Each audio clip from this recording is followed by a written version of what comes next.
गुरुर्देवो महेश्वरः गुरुः साक्षात् परं ब्रह्म तस्मै श्रीगुरवे नमः।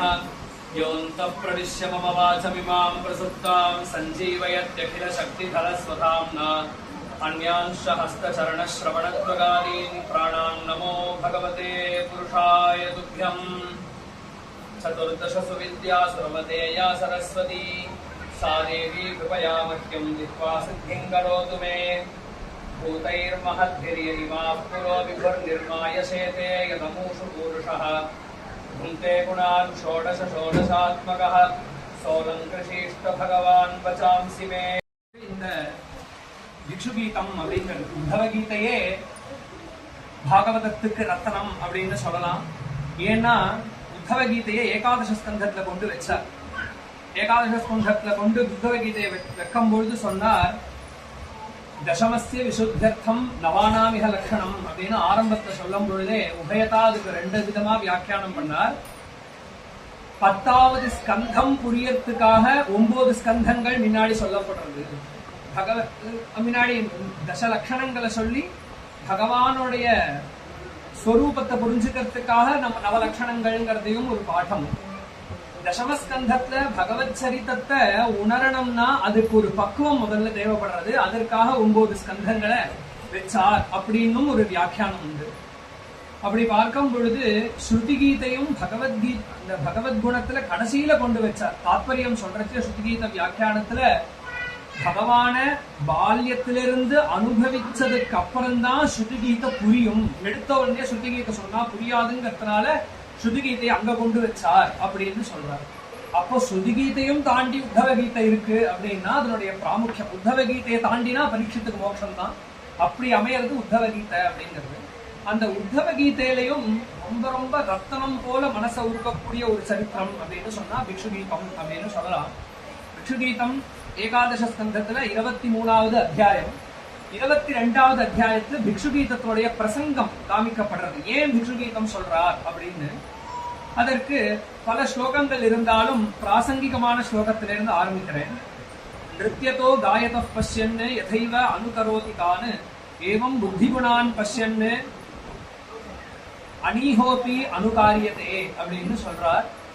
அகர்த்தாவான இந்த ஜீவனுக்கு தான் சுயமாகவே எதுவும் செய்ய முடியாதவனாகவும் செய்ய வேண்டியதில்லை. அதாவது ஆப்த சர்வகாம ஸ்வரூபியா இருக்கக்கூடிய இந்த ஜீவனுக்கு, அதாவது இந்த ஆத்மஸ்வரூபியா இருக்கக்கூடிய இவனுக்கு ஏன் கர்த்திருவம் வருது அப்படின்னு எப்படி ஏற்படுறது, ஒரு காரியம் செய்யணுங்கிற தூண்டுதல் எப்படி வருது அப்படிங்கறதுல இருந்து ஆரம்பிக்கிறார். எப்படி ஒரு மனுஷனுக்கு இந்த சகஜமான உலகத்துல ஒருத்தன் ஆடுறத டான்ஸ் ஆடுறத பார்த்தாலோ இப்படி உட்காந்து எல்லாரும் பார்த்துட்டே இருப்பா. ஒரு நல்ல ஒரு அபங்கம் நல்லா ஒண்ணு போயிட்டு இருக்கு அப்படின்னு சொன்னா தன்னறியாம காலெல்லாம் துடிக்க ஆரம்பிச்சிடும். அவ கையெல்லாம் தாளம் போட ஆரம்பிச்சிடும். அதே மாதிரி ஒருத்தன் நல்லா ஆலாபனம் பண்ணி பாடுறான் அப்படின்னு சொன்னா தன்னறியாம வாய் கூட பாட ஆரம்பிச்சிடும். இந்த மாதிரி தான் புத்திபூர்வகமா அவன் அந்த ராகத்துக்கு தாளம் போடவோ கூட பாடவோ ஆரம்பிக்கல. அந்த உச்சத்துல அந்த அபிநயமோ அந்த கானமோ போயின்னு இருக்கச்சே தன்னறியாம எப்படி வாயும் கையும் வேலை செய்ய ஆரம்பிக்குமோ அப்புறம் தான் இவன் அவதானம் பண்ணுவா. கை முட்டியில தட்டின்னு இருப்போம். இப்படி இது எப்படி நடக்கிறதோ அது போல ஏவம் புத்தி குணான் பஷ்யன்னு மனசுல வரக்கூடிய எண்ணங்களும் இந்த காட்சிகளையும் உலகத்தையும் பார்த்துட்டே இருக்கவன் தன்னறியாம இவனும் செய்ய ஆரம்பிச்சிருவாங்க அப்படின்னு சொல்றார். அதனால அனீஹோபி அனுகாரியதே, அதுல இவனுக்கு ஸ்வயம் பிரவருத்தி இல்லாட்டாலுமே செய்ய ஆரம்பிச்சிருவான் அப்படிங்கறதுல இருந்து சொல்ல ஆரம்பிக்கிறார். இப்போ என்ன சொல்றார் அப்படின்னு கேட்டா, அடுத்தது அதே மாதிரி இப்ப செய்ய ஆரம்பிக்கிறான் அப்படிங்கறத இன்னும் நல்லா எப்படி புரிஞ்சுக்கலாம் அப்படின்னு கேட்டா சொல்றார், யதாம்பசா பிரச்சலதா தரவோபி சலாயிவ சக்ஷுஷா பிராமியமானேன திருஷ்யதே பிரமதீவ பூபு அப்படின்னு சொல்றார். இந்த உலகத்தை நீ பார்க்கக்கூடிய நல்லது கெட்டது எல்லாமே உன் புத்தியினால கல்பிக்கப்பட்டதே தவிர வஸ்துஸ்திதி இல்லை அப்படின்னு சொல்ற. உதாரணத்துக்கு புரிஞ்சுக்கிறதுக்கு நாம ஒரு போட்ல போயிட்டு இருக்கோம் அப்படின்னு வச்சுக்கோமே. போட்ல போயிட்டு இருக்கும் பொழுது கரையில இருக்கக்கூடிய மரங்கள்லாம் இருக்கு. இப்ப காசிக்கு வாரணாசிக்கு போறோம், நன்னா உட்காந்து நாம கவனிச்சோம்னு சொன்னா ஒவ்வொரு காட்டா நகரும். அந்த காட்டு ஒவ்வொரு காட்டா நகரும். ஒரு அளவுக்கு மேல இவனுக்கு அது எப்படி தோண ஆரம்பிச்சிரும்னு கேட்டா, அழகா இந்த காட்டு போயிடுத்து, அந்த மணிகர்ணிகா காட்டு தாண்டிடுத்து. அப்ப மணிகர்ணிகா காட் போயிடுத்து அப்படின்னா அது அங்கேயேதான் இருக்கு. இவன் போயிட்டே அது போயிடுத்து அப்படின்னு சொல்றான்.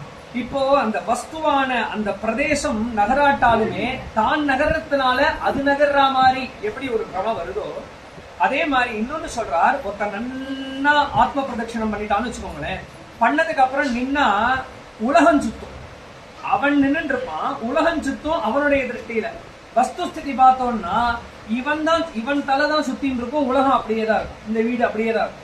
இப்ப இந்த ரெண்டு உதாரணத்தை கொடுத்து எப்படி உனக்குள்ளே ஏற்படக்கூடிய ஒரு மாற்றத்தினால நகராத பொருள் நகரா மாதிரி தெரியறதோ அது போல நீ ஒருத்தன்ட்ட பழக ஆரம்பிக்கும் பொழுதே இவன் நல்லவன் கெட்டவன் தீர்மானம் பண்ணிட்டு பழகிற. அப்போ அவன் செய்யறதெல்லாம் கெட்டதா படுறது. முதல்ல ஒருத்தன்ட்ட ஒரு தப்பான ஒரு அபிப்பிராயம் வந்துருக்குன்னா அவன் எதை சொன்னாலும் தப்பா படுது. அப்போ இது நான் ரொம்ப மேலாப்புல சொல்றேன். ஆனா பாகவதம் அவன் உனக்கு தெரியறதே உன்னுடைய பிரமதான்னு சொல்றது அந்த அளவுக்கு போகல, புரியறதுக்காக சொல்றேன். நாம ஒருத்தன் மேல தப்பான இன்டென்ஷனோட அவனை பார்க்க ஆரம்பிச்சுட்டோம்னா எதை பண்ணாலும் தப்பா, எதை சொன்னாலும் குத்தமாகும். அப்ப இது என்ன ஆகுது அப்படின்னு கேட்டா உன் மனசுல ஏற்படக்கூடிய ஒரு எண்ணத்தினுடைய தாக்கம் தான் அடுத்த வரக்கூடிய காட்சிகள் அப்படிங்கறத உலகத்துல இருக்கக்கூடிய உபமானத்தை கொண்டு இவர் சொல்றார். அதனால லாவண்யாதி குணாகாபி மனசேவ கல்பிக்காகா அப்படின்னு சேதரிய வியாக்கியானம். ஒரு ஸ்திரீய பார்த்தா அவ அழகா இருக்கான்னு தோணுனா கூட அது உன் எண்ணம் தான். அப்போ அவள் ஒரு வஸ்துனிடத்துல நல்லது கெட்டது லாபம் நஷ்டம்ங்கிறது உண்மையில கிடையாது, உன் மனசுலதான் இருக்கு நல்லது கெட்டது அப்படிங்கறத சொல்றார். அப்போ இப்ப என்ன ஆயிடுத்து, இப்ப கடைசியில போனா நடக்கக்கூடிய நிகழ்வோ அவரவர் கேரக்டர்னு நாம புரிஞ்சுக்க கூடியது எல்லாமே நம்மளுடைய கல்பனை மட்டும்தான், அது உண்மையான வஸ்துஸ்திதி இல்லை அப்படின்னு சொல்லிட்டா அடுத்த கேள்வி என்ன ஆயிடும் அப்படின்னு கேட்டா எது பொய்யானதோ அது தானா போயிட போகுது, அதுக்கு நம்ம ஏன் பிரயாசப்படணும்? இப்போ ஒரு சொப்பனம் காண்றோம், இப்ப நம்ம தலை சுத்துறதுன்னு உதாரணம் சொன்னோம். தலை சுத்துறதுன்னு சொன்னா அது பொய் தான், நான் நினைச்சுட்டு இருக்கேன் நான் சுத்திட்டு உலகம் சுத்துறதுன்னு. ஆனா என் தலைதான் சுத்துறதுங்கிறது பொய் அப்படிங்கறது எப்படி தெரியறதுன்னு கேட்டா கொஞ்ச நேரத்துல தானா நின்றுடுறது. அப்ப எது பொய்யோ அது தானாவே போயிடுமே. இதுக்கு இந்த சம்சாரமே பொய் தான் அப்படின்னு சொன்னா, மனசனால கல்பிக்கப்பட்டதுதான்னு சொன்னா அது தானா போயிடணுமே, நீயே இவ்வளவு பிரயாசப்படணும்னு நமக்கு வேதங்கள்லாம் விதிக்கிறது அப்படின்னு கேட்டா அப்படி போகாது அப்படிங்கறத சொல்றார். ஒரு வஸ்து இல்லாம அது உனக்கு இருக்கிற மாதிரி தெரியறதுன்னா அது உடனே போயிடணும் அப்படிங்கிற அவசியம் கிடையாதுப்பா, தொடர்ந்து வந்துட்டே இருக்கவும் கூடும். இப்ப அடுத்து என்ன சொல்றார், யதா மனோரதியா விஷயானுபவோ மிருஷா ஸ்வப்ன திருஷ்டாஷ்ட தாசாருக ததா சம்சார ஆத்மனா அப்படின்னு சொல்றார். சரி, சொப்னம் பாக்குறோம். இப்ப இந்த உதாரணம், இன்னொரு உதாரணம் அப்படி போகாது அப்படிங்கிறதுக்கான உதாரணம். சொப்னம் பார்க்கிறோம், ராத்திரி தூக்கத்துல ஒருத்தன் நன்னா சொப்பனம் பாக்குறான். சொப்பனம் பார்த்துட்டு காலம்பரை எழுந்தான்னா அது அனர்த்தம், இல்லாத ஒரு பொருள் நமக்கு தெரிஞ்சது. சார் அவனை போய் நாம அடிக்கிற மாதிரி நினைச்சுட்டோமே, அவனுக்கு நம்ம எவ்வளவு நண்பன் அவனுக்கு நினைச்சிட்டு நாம காலம்பரை போயிடுவோம். இது அனர்த்தம் தானே, இது உனக்கு தெரியும் தானே, திருப்பி மறுநாள் சொப்பனம் வரக்கூடாது இல்ல? அப்படியா இருந்தா சொப்பனம்ங்கிறது அனர்த்தம், அது உண்மை இல்லைன்னு தெரிஞ்சாலுமே மறுநாள் பின்னையே வருது அப்படின்னா அதுக்குதான் சொல்றார் எல்லா காட்சிகளும் உண்மை இல்லாத காட்சிகள் தானா போயிடணுங்கிற அவசியமும் இல்லை. இந்த தலை சுத்துறது வேணா தானா நிக்கலாம், ஆனா சொப்னங்களோ ஜாகிரத அவஸ்தையோ நிக்க வேண்டிய அவசியம் இல்லை, தொடர்ந்து வரத்தான் கூடும். ஒரே வித்தியாசம், தொடராமல் தனித்தனி எபிசோடாக வருது சொப்னம், தொடர்ந்து ஒரே மூவி மாதிரி வருது ஜாகிரத அவஸ்தை. இது ரெண்டுத்தை தவிர வேற எந்த வித்தியாசமும் இல்லை. ஜாகிரத அவஸ்தைய நாம நிஜம்னு நம்புறதுக்கும் சொப்னத்தை பொய்யும் நம்புறதுக்கும் ஒரே காரணம், கண்டினியூட்டி இல்லை. நேத்திக்கு நான் பணக்காரனா தூங்கிட்டு இன்னைக்கு நான் நைட்டு தூங்கறச்சே அதே 2வது நாள் இப்ப காலம்பரை நான் ஏழன்னு வச்சுக்கோமே, இப்படி ஒரு வாழ்க்கையை நான் வாழ்ந்துட்டு இருக்கேன் பிச்சை எடுத்து. ராத்திரி ஆனா நான் பெரிய ராஜா மாதிரி எனக்கு ஏன்னா ஏக்கம், நான் ஒரு ராஜாவை ஆயிடக்கூடாதான்னு. அதனுடைய பிரதிபலிப்புல எனக்கு சொப்பனத்துல ராஜாவாக வருதுன்னா அதுவுமே டெய்லியும் அதே குடும்பம், அதே மனைவி, அதே ராஜ்யம், அதே வருமானம், செலவுன்னு இப்படி பேரலா ரெண்டும் கேரி ஆகுதுன்னு வச்சுக்கோங்களேன். அப்ப நமக்கு என்ன புரியும்னு கேட்டா, நாம் ஒவ்வொரு மனிதனுக்கும் 2 வாழ்க்கை இருக்கு. பகல் வாழ்க்கை ஒண்ணு, இரவு வாழ்க்கை ஒண்ணுன்னு தான் நான் நம்புவோம். நாம முழிச்சுண்டு அது பொய்ன்னு சொல்றதுக்கு காரணம் மறாநாள் அது கிடைப்பதில்லை. அடுத்த நாள் சொப்னத்துல அது இல்லாத ஒரே காரணம். அப்ப என்ன தெரிகிறதுன்னு கேட்டா, ஒரு பொருள் நமக்கு தொடர்ந்து வர்றதுங்கிறதுனாலேயே அது உண்மைன்னு சொல்ல முடியாது. இல்லையா? இப்ப இதுல என்ன ஆகுதுன்னு கேட்டா, ஜாகிரத அவஸ்தையோ சொப்னாவஸ்தையோ எல்லாமே பொய் தான், இருந்தாலும் அது மறைஞ்சிடணுங்கிற அவசியம் இல்ல, தொடர்ந்து வரக்கூடும். எப்படி நீ சொப்னம் காட்டுறையோ அந்த மாதிரி அது நீ தெரிஞ்சின்றாலும், இது பொய்ன்னு நீ தெரிஞ்சின்றாலும் அது மறையணுங்கிற அவசியம் கிடையாதுன்னு தெரிஞ்சுட்டே இருக்கக்கூடும். அப்ப என்ன பண்ணணும் அப்படின்னு கேட்டா, அப்ப சொல்றார், அப்ப சிரமம் வினா போயிடுமா அப்படின்னு கேட்டா அதுக்கான உதாரணம் தான் சொல்றார். அர்த்தே வித்யமானேபி சம்ஸ்கிருதிர் ந நிவர்த்ததே தியாயதோ விஷயானஸ்ய ஸ்வப்னே அனர்த்தாகமோ யதா. இப்ப நாம சொன்ன விஷயத்தை தான் ஸ்லோகத்தை சொல்றார். ஒரு பொருள் இல்லாட்டாலுமே அந்த பொருள் அப்படிங்கிறது நமக்கு தெரியாம போயிடுமா அப்படின்னு கேட்டா அவசியம் இல்ல. மனசுல அசை போடுற வரைக்கும் விஷயங்கள் தெரிஞ்சுட்டுதான் இருக்கும் அப்படிங்கறத சொல்றார். ஆகையால் உத்தவா மாபுங்ஷ்வ விஷயானு அசதிந்திரியை ஆத்மா கிரகண நிர்பாதம் பசிய வைகல்பிகம் பிரமம் அப்படின்னு சொல்றார். அதனால ஹே உத்தவா, உன்னை கீழே தள்ளக்கூடிய ஆத்மாவை அக்ரஹணம், நம்ம ஆத்மாவை நாம குடிச்சுக்க முடியாம நம்மள கீழே தள்ளக்கூடிய இந்த வைகல்பிகமான பிரமம் என்ன இருக்கோ அத ஒரு பொழுதும் இன்டேக் பண்ணாத, எடுத்துக்காத உள்ள அப்படின்னு சொல்றார். எடுத்துக்க கூடாது அப்படின்னா என்ன அப்படின்னு கேட்டா, அசதிந்திரியை தேவையில்லாத உலக விஷயம், நான் இதை குடிக்கணும், இதை பார்க்கணும், இதை பேசணும், இப்படி இருக்கணும், அப்படி இருக்கணும்னு நம்ம இந்திரியங்களுக்கு நாம என்ன தீனி போட்டு இருக்கோமோ இது பின்னாடி ஓடாத அப்படிங்கிற. அப்ப என்ன பண்ணணும் அப்படின்னு கேட்டா பகவான் சொல்றார், க்ஷிப்தா அவமானிதா அசத்பிஹி பிரலப்தா அசூயிதோ அதவா தாடிதா சந்நிபத்தோ வா விருத்யாவா பரிஹாபிதா நிஷ்டிதோ மூத்ரிதோ வா அக்ஞைஹி பகுதைவம் பிரகம்பிதா ஸ்ரேயஸ்காமஹ கிருச்ரகதா ஆத்மானம் உத்தரேத் அப்படின்னு சொல்றார். பின்ன நீ என்ன பண்ணணும் அப்படின்னு கேட்டா, இங்க நடக்கக்கூடிய எந்த நிகழ்வுக்கும் நீ விருப்பம் வெறுப்பு காமிக்காது. ஒன்னொருத்தன் ஸ்தோத்திரம் பண்றச்சே வேணும் அப்படின்னு ஆசைப்படாத, ஒன்னொருத்தன் திட்டுறச்சே வேண்டாம், இந்த மாதிரி வார்த்தைகள் என்னை பத்தி யாரும் பேசக்கூடாது, நான் கேட்கக்கூடாதுங்கிற எதிர்பார்ப்ப விட்டுடும் அப்படின்னு சொல்றார். பின்ன ஏன் எல்லாமே விடுறதுக்கு சொல்றார் அப்படின்னு கேட்டா, யாருக்குமே என்ன ஒருத்தன் புகழச்சே புகழ போதும். பல பேர்த்த பார்த்துருக்கான், சில பேர் அப்படி இருப்பா புகழ்ச்சி வேணும்னு, ஆனா பல பேர் புகழத விரும்ப மாட்டா, ஆனா அவ கூட திட்டுறத விருப்பா. அப்போ எது தனக்கு நெகட்டிவா இருக்கோ அதை யாருமே விரும்ப மாட்டேங்கிறா. பாசிட்டிவ் சில பேர் விரும்புவா, சில பேர் அதை விட்டுருவா. ஆனா இது எல்லாராலும் பிரார்த்திக்கப்படுறதுங்கிறதுனால ஒண்ணு சொல்றார், ரெண்டுமே பார்க்க வேண்டிய விஷயம்தான். நமக்கு பிடிச்சிருக்குன்னு ஒரு விஷயத்த கன்சியூம் பண்ணவும் கூடாது, பிடிக்கலன்னு ஒரு விஷயத்த தவிர்க்கவும் கூடாது. நடக்கிறத அப்படியே ஏத்துண்டு போகணும் அப்படிங்கிறதுக்கான உதாரணமாக சொல்றார். க்ஷிப்தஹா, யாராவது அடிச்சு துரத்தினாலும், அவமானிதஹா, யாராவது அவமதித்தாலும் நம்மளை, அசத்தி, எல்லாமே சத்புருஷன், இந்த உபதேசத்தை அறிந்தவன் யாரும் இப்படி பண்ண மாட்டான். எவனுக்கு இது தெரியலையோ தான் தன்னாலதான். அதனாலதானே சொல்றோம், நன்மையும் தீமையும் பிறர் தரவாரா அப்படின்னா, நமக்கு சுகமோ துக்கமோ இன்னொருத்தன் கொடுக்கவே முடியாது. சுகஸ்ய துக்கஸ்ய நஹி பிரதாதா பரோததாதீதி புத்திரேஷா. இன்னொருத்தன் நமக்கு சுகம் தரான்னு ஒருத்தன் நினைச்சுட்டான்னாலே அவன் முட்டாள்னு சாஸ்திரம் சொல்றான். இன்னொருத்தன் துக்கத்தை நமக்கு தரான் அப்படின்னு சொன்னாலே அவன் முட்டாள்னு சாஸ்திரம் சொல்றான். அப்ப நம்ம என்ன பண்ணணும்னு கேட்டா, பிரலப்தா, நம்மளை யாராவது திட்டினா கூட இந்த வார்த்தைகளை, நேத்திக்கு ஒருத்தர் சொன்னார் அண்ணா உங்களை போல இல்ல, இன்னைக்கு ஒருத்தர் சொன்னா இப்படி இருக்கியேங்கிறார். நேத்திக்கு அந்த வார்த்தையை கேட்கணும்னு பிராரப்தம், இன்னைக்கு இந்த வார்த்தையை கேட்கணும்னு பிராரப்தம். நேத்திக்கு எப்படி இனிச்சுதோ இன்னைக்கும் அதே மாதிரி இருக்கணும். இன்னைக்கு என்னை பத்தி இப்படி பேசாதப்பான்னு சொல்லக்கூடாதுங்க, அப்படியே போகுங்கிற. சோ விருப்பம் வெறுப்பு எதையுமே வெளிப்படுத்தாமல் நடந்துக்கணும் அப்படிங்கறத சொல்ற. பல உதாரணங்கள், தாடிதா, அடிச்சாலும், சந்நிபத்தா, கட்டி போட்டாலும், வித்யாவா பரிஹாபிதா, உன்னோடைய பொழப்பையே கெடுத்துட்டாலும், அவனால உன் வேலையே போய் நீ வருமானம் இல்லாம சந்திக்கு வந்துட்டாலும் அவனால இல்ல, உன் பிராரப்தத்தினாலன்னு புரிஞ்சுக்கோ. வித்யாவா பரிஹாபிதா நிஷ்டிதா, தலையில எச்ச துப்பினாலும், மூத்ரிதா, தன் மேல மலமூத்திரங்களை பண்ணினாலுமே, பகுதெய்வம் பிரகம்பிதா, அழகான வார்த்தை பிரயோகம், உன் மனசு உறுதியை நிலைக்கொலைய வச்சு பார்க்கும் பொழுதும், எவ்வளோ பண்ணினா நீ உறுதியா இருக்கங்கிறத எவ்வளோ அசைச்சு பார்த்தாலும், பகுதெய்வம் பிரகம்பிதா ஸ்ரேயஸ்காமஹா, மோட்சத்தை அடையணும்னு விரும்பக்கூடியவன் அவ்வளோ கஷ்டத்திலையும் தானே தன்னை உத்தாரணம் பண்ணிக்கணும், தானே தன்னை உத்தாரணம் பண்ணிக்கணும் அப்படின்னு சொன்னதும் உத்தவனுக்கு ஒரு மாதிரி புரியாம போயிடுச்சுன்னா, அர்ஜுனன் எப்படி கேட்டானோ எப்படி கேட்டானோ அதகேன பிரயுக்தோயம் பாபம் சரதி பூருஷா அனிச்சன்னபி வாஷ்ணேய பலாதிப நியோச்சிகா, நீ இதை பண்ணு அதை பண்ணுன்னு சொல்லிட்டப்பா, ஆனா இஷ்டம் இல்லாட்டாலும் ஒருத்தன் பண்றானே, மதுபானம் பண்றது தப்பு அப்படின்னு தெரிஞ்சாலும் சாயங்காலம் ஆயிடுத்துன்னா கழுத்தை பிடிச்சி யாரோ தள்ளுறாளே அவன் அந்த ஆலயத்துக்குள்ள அப்படின்னாக்க அது எதனால அப்படி நடக்கிறது அப்படின்னு கேட்கறான். அந்த மாதிரி இவன் சொல்றான்.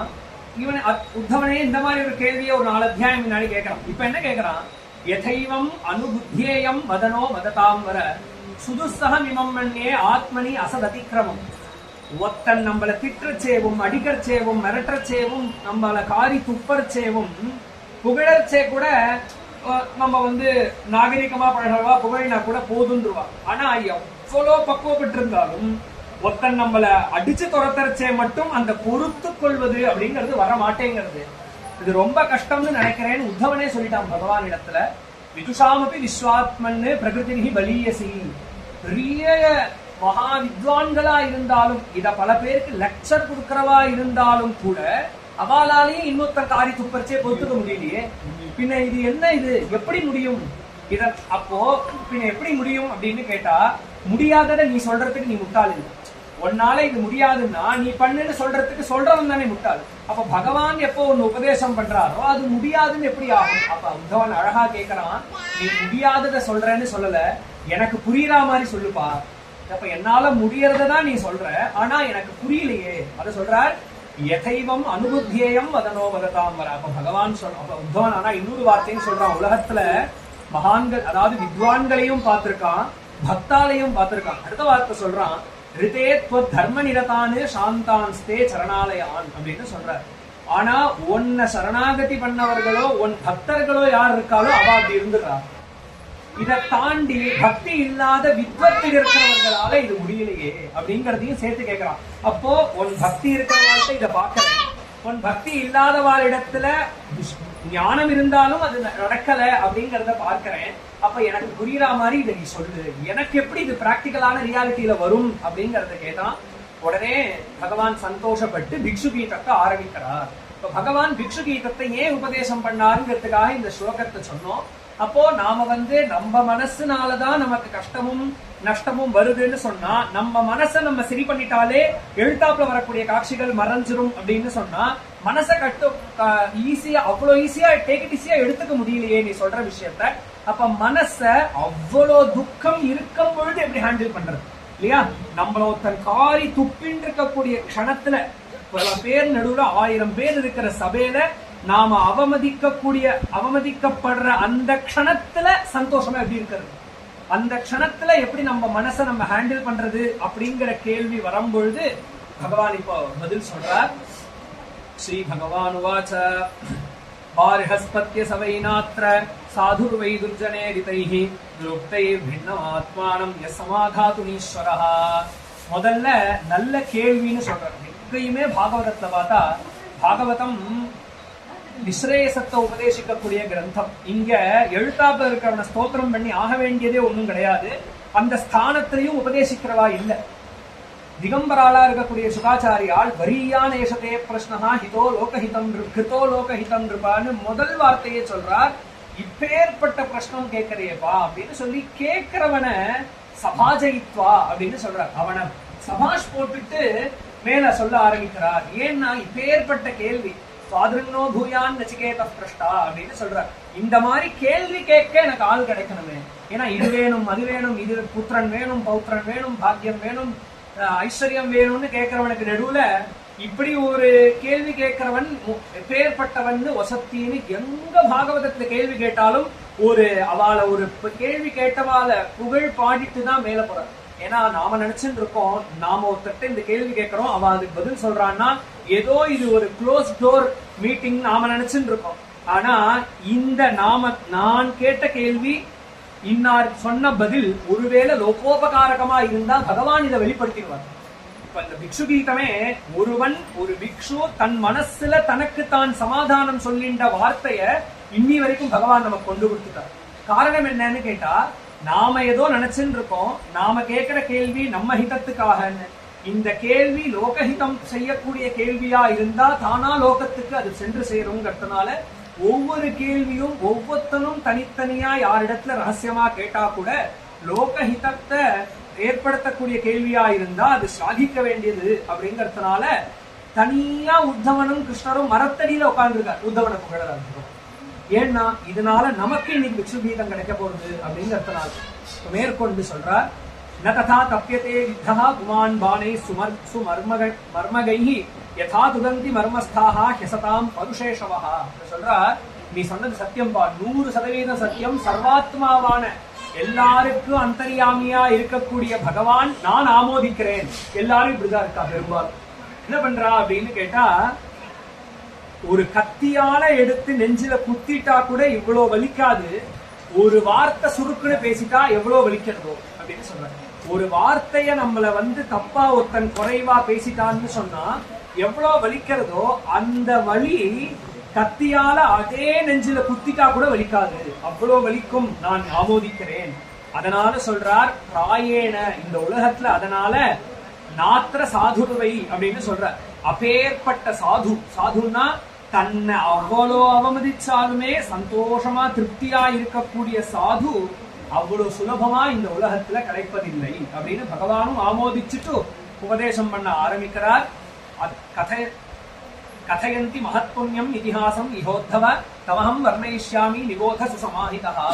இங்க மகத்புண்ணியமான ஒரு இதிஹாசம் இந்த இடத்துல சொல்லப்படும், அதை நான் உனக்கு சொல்றேன் அப்படின்னு சொல்றார்.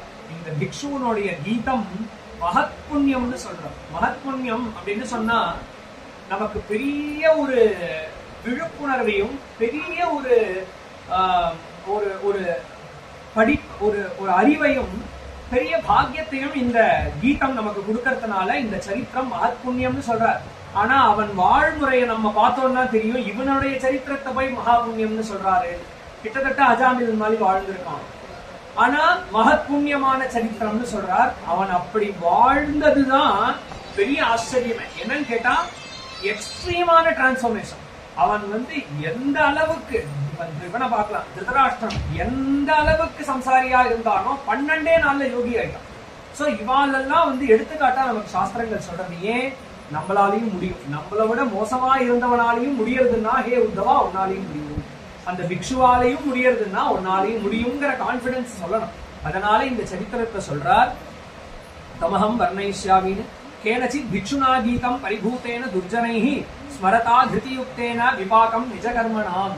ஏதோ ஒரு பிக்ஷு, பிக்ஷுன்னா சன்னியாசி, அவன் ஏதோ ஒரு கிராமத்துல முச்சந்தேல நின்னுட்டு பாடினாம்பா, அந்த பாட்டை நான் உனக்கு சொல்றேன் அப்படின்னு நினைச்சு பார்க்கணும். சர்வேஸ்வரனான பகவான் ஏதோ ஒரு சாமானிய ஒரு ஜீவன் பாடின பாட்டை, அதுவும் வாயில முனவின பாட்டை பாடுறான் அப்படின்னு சொன்னா நல்லது அப்படிங்கிறது எங்க இருந்தாலும் சர்வேஸ்வரனே கிரகிச்சுக்கிறான் அப்படிங்கிற ஒரு பாவம் நம்ம அதை புரிஞ்சுக்கணும் இங்க, இல்லையா? அதனாலதான் அழகா சொல்றது ஒரு உதாரணம்.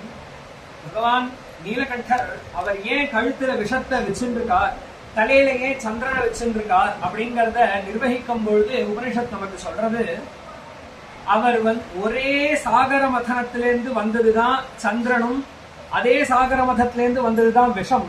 ஆனா சந்திரசேகரனான பகவான் என்ன பண்றாருன்னு கேட்டா, குணம் நல்லதான சந்திரனை தூக்கி தலையில வச்சுக்கிறார், விஷம்ங்கிறது துஷ்டம், அத கழுத்துக்குள்ள வச்சு அமுக்கிக்கிறார். அப்போ நல்லது கெட்டதுங்கிறது உலகத்துல இருக்கும், கெட்டதை உள்ள அமுக்கிட்டு நல்லதை வெளிப்படுத்தணும் அப்படிங்கறதனுடைய வடிவமே பரமேஸ்வரன் அப்படி இருக்கார் அப்படின்னு நமக்கு சாஸ்திரகாரெல்லாம் சொல்றா. அந்த மாதிரி இங்க பகவான் ஏதோ ஒரு பிக்ஷு, அவனுடைய வாழ்க்கையை கேட்டோம்னா அவன்கிட்டேந்து ஒரு லெசன் சர்வேஸ்வரனான பகவான் எடுத்து நமக்கு உபதேசம் பண்ணணுமா, இதை டைரக்டா பகவானே உபதேசம் பண்ணலாமே அப்படின்னு கேட்டா, இதே உபதேசத்தை பகவான் சாட்சாத் உத்தவனுக்கு பண்ணிருக்கலாம். அந்த பிக்ஷு பாடினான்னு சொல்றதுக்கு காரணம், ஞானம் அப்படிங்கிறது எந்த அவஸ்தையிலையும் யாருக்கு வேணாலும் உற்பத்தி ஆகுங்கிறது ஒண்ணு. அப்படி இருக்கக்கூடிய அவன் ஒரு ஸ்வபாக்கனாவோ சுனியார், அதாவது ஒரு ஒரு ஒரு வெட்டியானா இருந்தா கூட அவன்கிட்ட நாம கிரகிச்சுக்கணும் அப்படிங்கறத பகவத் பாதால் காட்டுற மாதிரி நமக்கு இந்த பகவான் இந்த பிக்ஷு கீதத்தை சொல்றார். அவந்திஷு திஜஹ் கஷ்சித் ஆசீதாட்ய நமஸ்ரீயா வார்த்தா விருத்திஹ் கதரியஸ்து காமி ருத்தோதி கோபணஹ. ஆச்சரியமா சொல்றார். அவந்தி தேசம் அப்படின்னு சொல்லக்கூடிய உஜ்ஜயினி, நாம இன்னைக்கு உஜ்ஜயினின்னு எது சொல்றோமோ அதுக்குதான் அவந்தி தேசம் அப்படின்னு புராண காலத்துல இருந்து பெயர். அந்த அவந்தியில ஒரு விஜன் இருந்தான், ஒரு பிராமணோத்தமன் இருந்தான். அவன் என்ன பண்றான் அப்படின்னு கேட்டா, ஆசீத் ஆட்ய தமஸ்ரீயா. பொதுவாவே ஸ்ருதி சொல்றது பிராமணே ஸ்ரீரம தைதி, லக்ஷ்மிக்கு பிராமணன் இடத்துல வசிக்கவே பிடிக்காது. பிராமணே ஸ்ரீ, அதனால ஒரு பிராமணன் இடத்துல ஸ்ரீ எப்பொழுதும் தங்காது அப்படின்னு சொல்றாங்க. ஏன் அப்படின்னு கேட்டா அதுக்கு தாத்பரியமான பாவம் என்ன அப்படின்னு கேட்டா, பிராமணஸ்து சரீரோயம் க்ஷுத்ரகாமாய நேஷ்யதே கிருச்ராய தபசேச்சேஹ பிரேத்யானந்த சுகாயச்ச அப்படின்னு எஸ்யதேச்சாம் அனுகிரகம்னு பகவான் சொல்றார். எவனுக்கு மோட்சத்தையோ அல்லது நல்லதையோ செய்யணும்னு பகவான் நினைக்கிறாரோ அப்பதான் கஷ்டத்தை கொடுப்பார். பகவான் கஷ்டத்தை கொடுக்கிறாருன்னு சொன்னா அவனுக்கு நல்லது நடக்க போறது அப்படின்னு அர்த்தமா. இத பகவானே சொல்றார். இந்திரனிடத்துல இந்திரனுக்கு அனுகிரகம் பண்ணணும்னு நினைச்ச பகவான் இந்திரனோட பூஜையை கெடுத்தார். அப்போ பகவான் இந்திரனிடத்துல கோவர்தனோத்தாரணம் பண்ணதுக்கு அப்புறமா சொல்றார், எசதேச்சாம் அனுகிரகம். ஸ்லோகம் பூரா ஸ்மரணம் ஆகல, அதனுடைய வாக்கியம் சாரம் இதுதான். உனக்கு அனுகிரகம் பண்ணணும் அப்படிங்கறதுனால மகபங்கா அனுகிருண்டதா அப்படிங்கிற வாக்கியம் அங்க வருது. உனக்கு அனுகிரகம் பண்ணணும்னு நினைச்சதுனால உன்னுடைய மகத்தை பங்கம் பண்ணேன். அப்போ நான் உனக்கு இந்த மகபங்கம் பண்ணலைன்னா நீ என்னிடத்துல வரமாட்டே, இந்த கர்ப்பம் உனக்கு போகாது. இந்திர யாகம் எல்லாரும் பண்ணிடுவா, இந்திர கர்ப்பம் எப்ப போகும்? அப்போ இந்திர கர்ப்பம் போறதுங்கிறது இந்திர யாகம் நடக்கிறத விட பெரிய லாபம் இல்லையா? இந்த யாகத்தினால வர திருப்தியை விட கர்ப்பாபகனம் அப்படிங்கிறது ரொம்ப பெரிய பலனா இருக்கிறதுனால ஒரு துக்கம் பகவான் கொடுக்கிறாருனாலே மகதுதயம் பின்னாடி ஆக போகுது அப்படிங்கிறது தெரியறது இல்லையா? அப்போ என்ன நம்ம புரிஞ்சுக்க வேண்டி இருக்கு அப்படின்னு கேட்டா, பிராமணனிடத்துல ஸ்ரீ ரமிக்காதுன்னா நாமெல்லாம் வருத்தப்பட வேண்டிய அவசியம் இல்லை. எப்ப கொஞ்சம் கொஞ்சமா ஸ்ரீ குறையறதோ அப்பதான் தபசு பண்ணணுங்கிற எண்ணமே வரும். அப்ப என்ன ஆறுது? அதனால பகவான் நமக்கு அனுகிரகம் பண்றதுக்காக இப்ப எதுக்காக சொல்ல வரேன்னு கேட்டா, விஜஹ் கஷ்டித் ஆசீத் ஆட்ய தமஸ்ரீயா அப்படிங்கறச்சேவே அவனுக்கு ஸ்ரீ நாசம் சீக்கிரமா நடக்கும் அப்படிங்கிறது ஜோதிகமாக ஆகுது. அவன் பெரிய பணக்காரன், அந்த பிராமணன் பெரிய பணக்காரன். அவன் என்ன ஆச்சு அப்படின்னு கேட்டா, பெரிய பணக்காரன்னா ஏதோ நம்மள மாதிரி வைதிக விற்த்தியில இல்ல, பெரிய பிசினஸ்காரன். எப்பேற்பட்ட பிசினஸ்காரன்னா, ராஜாக்களே மந்திரிகளே அவனுடைய சப்போர்ட்ல இயங்குறது, ராஜ்யமே அவன் சப்போர்ட்ல இயங்குற அளவுக்கு பணக்காரன். அசீதாட்ய நமஸ்ரீயா அப்படின்னு சொல்றார். அப்பேற்பட்ட அவன் வார்த்தா விற்பி, வைசிய விற்த்தியில அதாவது பிசினஸ் பண்ணிட்டு இருந்தான். ஆனா கதரியா, எவ்வளோக்கெவ்வளோ தன் பணக்காரனாக ஆறானோ அவ்வளோக்கவ்வளோ தாத்தாவாக ஆகணும். பணம் எவ்வளோ வருதோ அவ்வளோ அவன் தானம் செய்யக்கூடியவனாக மாறணும். இல்ல அப்படின்னு சொன்னா அந்த பணம் அவன்கிட்ட நிக்காது அப்படின்னு சொல்றான். தானம் போகோ நாசஸ்திஸ்ரஹா கதையோ பவந்தி வித்தஸ்ய. பணம் அப்படிங்கிறது சஞ்சலாஹிஸ்ரீ. பணம் அப்படின்னாலே இன்னைக்கே நம்ம என்ன சொல்றோம், பொருளாதாரம் ஒரு நாட்டுக்கு நன்னா இருக்கு அப்படின்னு சொன்னா எவ்வளோக்கெவ்வளோ நம்ம அக்கௌண்ட்ல பணம் வந்ததும் அவ்வளவு ஸ்பீடா ஸ்பெண்ட் ஆகுதோ அந்த அளவுக்கு பொருளாதாரம் நன்னா இருக்குன்னு சொல்றோம் இல்லையா? அப்ப பணம் நன்னா வலிமையா இந்த நாட்டுல இருக்குன்னாலே சுத்தின்னு இருக்குன்னு அர்த்தம். அப்போ பணத்தினுடைய சுபாவமே சுத்திண்டே இருக்கிறது தான். ஒரே இடத்துல இருந்தா அது பணத்தினுடைய சுபாவமே இந்த நாசமாக போகுதுன்னு அர்த்தம். அந்த பணம் எப்போ அழிஞ்சிடுமோ கட்டாயம், அப்ப நாம நல்ல வழியில பார்த்து அதை நம்மளா செலவழிச்சிடணும். அழியறதுக்கு முன்னாடி தானம் போகா நாசகா. முதல்ல தானம் பண்ணினா இருக்கிறதுலயே உத்தமமான வழி. போகா, அதாவது தானம் பண்ற பாக்கியம் இல்லைன்னு சொன்னா தானாச்சு அனுபவிச்சிடணும். இது ரெண்டுமே பண்ணலன்னு சொன்னா எப்படியும் அது பிச்சுண்டு போக போறது, அது அழிஞ்சு போயிடும், நாசமாக போயிடும் அப்படின்னு சொல்றார். அப்பேற்பட்ட இவன் கதரியனாக இருக்கான் அப்படின்னு சொல்ற. அதுக்காக சொல்ல வந்தேன். கதரியன்கிற வார்த்தைக்கு ஆத்மானம் கர்மகிருத்தியஞ்ச புத்திர தாரான்ச்ச பீடையன்னு தேவதா திதி விருத்தியான்ச்ச ச கதரிய இது ஸ்மிருதா அப்படின்னு சொல்றார். கதரியன்னா என்ன அர்த்தம் அப்படின்னு கேட்டா, நாமெல்லாம் சொல்றோம் இல்லையா, லோபி கஞ்சம் அப்படின்னு சொல்றோமே, அவனுக்கு கதரியன் அப்படின்னு சம்ஸ்கிருதத்துல. லோபித்தனத்துக்கும் கதரியத்துவத்துக்கும் கொஞ்சம் தான் வித்தியாசம். எங்க தேவையோ அங்க செலவு பண்ணாதவன் லோபி, எப்பொழுதுமே செலவு பண்ணாதவன் கதரியன். இதுதான் அவ ரெண்டு பேருக்கும் இருக்கிற வித்தியாசம். லோபியினுடைய உச்சம் கதரியன்னு வச்சுக்கலாம். அதை சொல்ற, தானும் அனுபவிக்க மாட்டான், தர்மத்துக்கும் செலவு பண்ண மாட்டான், குழந்தைக்கும் அதை கொடுக்க மாட்டான், பத்னிக்கும் அதை கொடுக்க மாட்டான், அதே மாதிரி தேவதைகளுக்கும் அதை செலவு பண்ண மாட்டான், கோவில்களுக்கும் செலவு பண்ண மாட்டான், வரக்கூடிய அதிதி ஏழை பிச்சைக்காரர்களுக்கும் பண்ண மாட்டான், விருத்தியர்கள் தன்னிடத்துல வேலை செய்யறவர்களுக்கும் பண்ண மாட்டான். எவன் ஒருத்தன் இப்படி இருக்கான ஆகமொத்தத்துக்கு அவனுடைய பணத்துக்கு அவுட்லெட்டே கிடையாது, வெளியிலேயே போகாதுங்கிறது என்ன உண்டோ அவன் தான் கதரியன் அப்படின்னு சொல்றார். அப்படி ஒரு சுபாவம் நாம சொன்னோம். ராஜ்யமே அவனுடைய சப்போர்ட்ல நடக்கிற அளவுக்கு பணக்காரன், ஒரு பைசா கூட வெள்ளா வராத அளவுக்கு கதரியன். இப்படி ஒரு சுபாவம் உடையவனாக அவன் இருக்கான். காமி, அதே மாதிரி பேராசை பிடிச்சவன். அதி கோபனா, எதுக்கெடுத்தாலும் கோபப்படுறவன். இப்படி ஒரு கேரக்டர் இருக்கக்கூடிய ஒரு பிராமணன் மகா பணக்காரனாக உஜ்ஜயினியில் இருந்தான் அப்படின்னு பகவான் உத்தவனுக்கு தன்னுடைய தான் அந்தர்தானமாக போறார் பகவான். அந்த காலத்துல இதை உபதேசம் பண்ணிட்டு இருக்காரு அவனுக்கு. இந்த உத்தவகீதையை சொல்லிட்டு பகவான் அந்தர்தானம் இந்த சொல்லிட்டு ஆக போறார். இந்த சமயத்துல அவனை பத்தி பகவான் சொல்றார். அப்போ சொல்றச்ச என்ன சொல்றார், அப்படி இருக்கக்கூடிய அவனுக்கு இந்த மாதிரி ஒருத்தன் இருந்தான்னு சொன்னா அடுத்தது என்ன ஆகும்? ஒருத்தன் கதரியனாக இருந்துட்டான் அப்படின்னு சொன்னா அடுத்தது என்ன ஆகும் அப்படின்னு கேட்டா, ஞாதையா அதிதயா தஸ்ய வாங்மாத்திரேனாபி நார்ச்சிதாக. அவனுடைய பந்துக்கள் யாராவது வந்தா அப்படின்னு சொன்னா பால் சாப்பிட்றியான்னு கூட கேட்க மாட்டான். பால் காய்ச்சி கொடுக்கறது அப்புறம் ஏதாவது வேணுமான்னு கூட கேட்க மாட்டான். அந்த அளவுக்கு கதறிய எங்க அவ வேணும்னு கேட்ட போறாளோ அப்படின்னு. இதே மாதிரிதான் அதிதிகள் யாராவது பிச்சைக்காரன் வந்தா நாளைக்கு தரேன்னு கூட சொல்ல மாட்டான், முடியாது போடா அப்படின்னு. வாங்மாத்திரேனாபி நார்ச்சிதாக. அப்படி இருக்கக்கூடிய அவனுடைய வீட சொல்றா சூன்யாவசதம் அப்படின்னு சொல்றார். ஆச்சரியமான பிரயோகம். எந்த ஸ்ரீதரிய வியாக்கியான பாஷ்யத்தை சொல்றார், எவன் வீட்டுல தர்மம் நடக்கலையோ அந்த வீடு சூன்ய வீடு அப்படின்னு சொல்றார். தர்மம் நடக்காத வீடு காலியாக இருக்கிறது. சூன்யம்னா தேவதைகள் யாரும் வசிக்க மாட்டா அப்படின்னு அர்த்தம். இதுவே ரெண்டு விதமா வியாக்கியானம் பண்றார். எவன் மனசுல நல்ல குணம் இல்லையோ அந்த தேகமும் சூன்யாவசதம், அந்த மனசுலயும் பகவான் குடியேற மாட்டார். எந்த வீட்டுல தர்ம ஆச்சரணம் இல்லையோ, தர்மம் பண்ணுவதில்லையோ அந்த வீட்டிலையும் தேவதைகள் இருக்க மாட்டா அப்படின்னு சொல்லி சூன்யாவசதே, அவனுடைய சூன்யமான அந்த வீட்டு நினைச்சு பார்க்கணும். உலகத்துல இல்லாத பணம் அவன் வீட்டுல இருக்கு, பின்ன சூன்யமான வீடுன்னு நம்ம குச்சேலருடைய வீடு மாதிரி பிரயோகம் பண்ற சூன்ய வீடுன்னு. சூன்ய வீடுங்கிறது தர்ம குணைஹி அப்படின்னு சொல்றோம். தர்மத்தினாலையும் குணங்கள்னாலையும் அவன் மனசும் அவன் வீடும் சூன்யமாக இருந்தது அப்படின்னு சொல்றார். சூன்யாவசதமான அந்த வீட்டில் ஆத்மாபி காலே காமைஹி அனிர்ச்சிதா. அவன் என்ன பண்ணிட்டான், கஞ்சனா இருந்துட்டு ஒரு நல்ல வஸ்திரம் கூட தனக்கு வாங்கி கட்டிக்க மாட்டான், அந்த அளவுக்கு கஞ்சம். ஆத்மாபி நார்ச்சிதா, தன்னை கூட தான் சரி மிச்ச கஞ்சக்காரெல்லாம் அவளுக்காகவாச்சு செலவு பண்ணிட்டான், இவன் அது கூட பண்ண மாட்டேங்கிறான் அப்படின்னு சொல்றார். அப்படி இருக்கக்கூடிய அவனுக்கு துஷீலஸ்ய கதரியஸ்ய துஷ்யந்தே புத்திரபாந்தவாக தாராக துஹிதரோ பிருத்யாக விஷண்ணாக நாச்சரன்னு பிரியம்.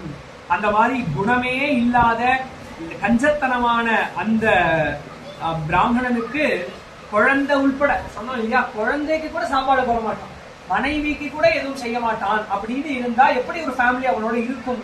அவனுடைய குழந்தைகள், அவனுடைய மனைவிகள், அவனுடைய பெண்கள் பொண்ணுகள், அவனுடைய சேவகர்கள் எல்லாரும் பந்துக்கள் யாருமே அவனுக்கு பிடிச்ச மாதிரி வாழலையா. எப்ப எல்லாரும் அவனை இரிட்டேட் பண்ணிட்டே இருப்பான் அவனை பிடிக்காததுனால. தஸ்யைவம் யக்ஷவித்தஸ்ய, அழகான பிரயோகம் பண்றார். யக்ஷவித்தன் அவனுக்கு பெயரம். யார் இந்த மாதிரி பணத்தை செலவழிக்காம தன்னிடத்திலேயே வச்சுக்கிறாளோ அவனுக்கு யக்ஷவித்தன். யக்ஷவித்தன்னா என்ன அர்த்தம்னு கேட்டா, யக்ஷர்கள்னு ஒரு குரூப் உண்டு தேவதைகள்ல. நாம குபேரரை பார்க்கிறோம் இல்லையா, யக்ஷர்கள் பொதுவாகவே ரொம்ப ரொம்ப பணக்காரர். யக்ஷராட் அப்படின்னு குபேரனை சொல்றோம் இல்லையா, அவர் மகாதாத்தா, அவர் பரம வள்ளல் குபேரன். ஆனா பொதுவா யக்ஷர்களுடைய மென்டாலிட்டி எப்படி இருக்கும், அந்த ஜாதியினுடைய மென்டாலிட்டி எப்படி இருக்கும்னு கேட்டா, பணத்தை காப்பாத்துறதுக்கு தான் பணம் சம்பாதிக்கணும். நாமெல்லாம் பணம் சம்பாதிச்சா எதுக்கு சம்பாதிப்போம்? தர்மத்துக்கோ காமத்துக்கோ செலவு பண்றதுக்காக, குடும்பத்துக்காகவோ தர்மத்துக்காகவோ செலவு பண்றதுக்காகத்தானே சம்பாதிப்போம். யக்ஷர்களை பொறுத்த வரைக்கும் பணத்தை சேர்க்கறதுக்காக தான் சம்பாத்தியம். இப்படிங்கிறவா யக்ஷர்கள். அதனால இந்த மாதிரி இருக்கிறதுனால இவனுக்கு யக்ஷவித்தன் அப்படின்னு பெயரும். யக்ஷர்கள் போல பணம் சம்பாதிக்கிறவன். இப்படி இருக்கிறவனுக்கு என்னாச்சுன்னு கேட்டா, ச்யுதஸ்ய உபயலோகதா அப்படின்னு சொல்ற. ஒத்தன் பணத்தை செலவு பண்ணல அப்படின்னு சொன்னா மொத்தம் 3 கதி சொன்னோம். தானம் போகம் நாசம்னு. தானம் பண்ணினா பரலோகத்துல சௌக்கியம், போகம் பண்ணினா இந்த லோகத்துல சௌக்கியம். அனுபவிச்சா இங்க சௌக்கியமா இருக்கலாம், தானம் பண்ணினா அடுத்த ஜன்மாந்தரங்கள்ல சௌக்கியமா இருக்கலாம். ரெண்டுமே பண்ணாதனால ச்யுதா, அவன் சொர்க்கத்தையும் இழந்தான், இந்த லோகத்தையும் இழந்தான். இந்த லோகத்துல அந்த பணத்தை வச்சு சௌக்கியமா என்ன வாழ்ந்திருக்கலாமோ அந்த வாழ்க்கையும் இழந்தான். இதை தானம் பண்ணியிருந்தா சொர்க்காதிகள்ல எவ்வளவு சௌக்கியமா இருந்திருக்கலாமோ அதையும் இழந்தான். அப்படி இருக்கக்கூடிய அவனுக்கு தர்ம காம விஹீனஸ்ய சுக்ருது பஞ்சபாகினஹா சொல்றார். ஆச்சரியமான வார்த்தை. அந்த மாதிரி தர்மத்தையும் காமத்தையும் இழந்தவன், தர்மத்தையும் காமத்தையும் அர்த்தம் பண்ணிக்க கூடாது, தர்மத்துல காமத்தை இழந்தவன் அப்படின்னு அர்த்தம் பண்ணிக்கணும். தர்மம் செய்யணுங்கிற ஆசை இல்லாத அவனிடத்தில், ஏன்னா அவன் ஒரு விஷயத்தை ஆசைப்பட்டு அதை அனுபவிக்கல அப்படிங்கிறது தேவதைகளுக்கு விஷயமே கிடையாது. அது ஓ இஷ்டம், உன் பணம் நீ சம்பாதிச்சுக்கோ, நீ செலவழிச்சுக்கோ. ஆனா லோகஹிதத்துக்காக செலவழிச்சியா இல்லையா அப்படிங்கறதுதான் தேவர்கள் பாப்பா. அதனால இவன் தர்மம் செய்யணுங்கிற ஆசை இல்லாத அவனிடத்துல பஞ்சபாகிகளான தேவதைகள் கோபப்பட்டார்கள். பஞ்சபாகம், ஒவ்வொருத்தனுடைய சம்பாத்தியத்திலையும் 5 பங்கு நாம லோகத்துக்கு செலவழிச்சாகணும், 6வது பங்கு தான் தான் வச்சுக்க முடியும். அந்த 5 பங்கு சம்பாதிக்கக்கூடிய ஒவ்வொருவனும் கடமைப்பட்டிருக்கான். யார் 5 பேர் அப்படின்னு கேட்டா, தேவர்கள் ஔபாசனம், தாலிபாக்கம், அக்னிஹோத்திரம், தரிசபூர்ணமாசம் முதலிய கர்மாக்கள்னால, அல்லது ஒரு கோவில்ல நிவேதனங்கள்லாம், ஒரு கோவிலுக்கு நாம செய்ய, தேவதைகளுக்கு நாம எந்த விதத்துல செய்யறோமோ இதெல்லாம் நாம சம்பாதிக்கக்கூடிய ஒவ்வொரு பணத்தையும் 6ஆ பிரிச்சிருந்து, முதல் பங்கு தேவதைகளுக்கு, 2வது பங்கு பிதர்களுக்கு, ஸ்ராத்தாதிகளுக்காக, அல்லது பித்ரு சப்தத்தினால நம்ம சித்தப்பா, பெரியப்பா, தாத்தா, அம்மா, அப்பா யாரெல்லாம் நாம காப்பாற்ற வேண்டியவா இருக்காரோ அவளுக்காக, தேவர்களுக்காகவும் பித்ருக்களுக்காகவும். அடுத்தது மனுஷர்களுக்காக. இந்த சொசைட்டில நாம வாழறோம், நாம ஒருவேளை சாப்பிடுறோம்னு சொன்னா ஒரு விவசாயம் பண்ணிட்டு இருக்கோம், நாம ஒருவேளை சாப்பிடுறோம்னு சொன்னா ஒரு ராணுவ வீரன் காத்துன்னு இருக்காங்க, நம்மளை காப்பாத்தின்னு இருக்கான்.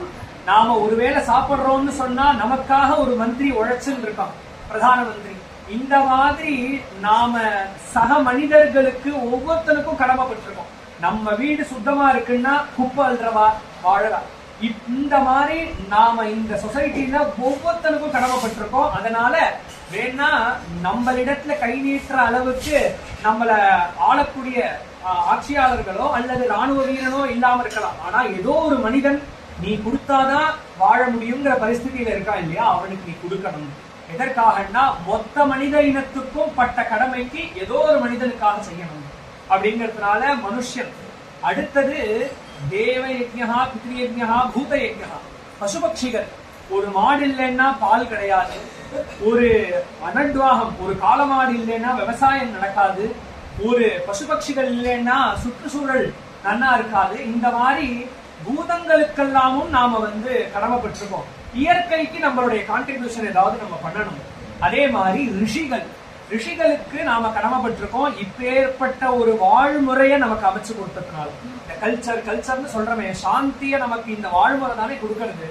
இந்த சாந்திய நமக்கு கொடுக்கக்கூடிய தர்மத்தை நமக்கு சொல்லி கொடுத்த ரிஷிகளுக்கு, அந்த ரிஷிகளுக்கு நாம பண்ணணும். இவா 4 பேருக்கும் செஞ்சது சரி, ரிஷிகளுக்கு எப்படி பண்ண முடியும்னு கேட்டா, அவ சொன்னபடி நீ வாழறதுதான் ரிஷிகளுக்கு செய்யறது அப்படின்னு சொல்றாங்க.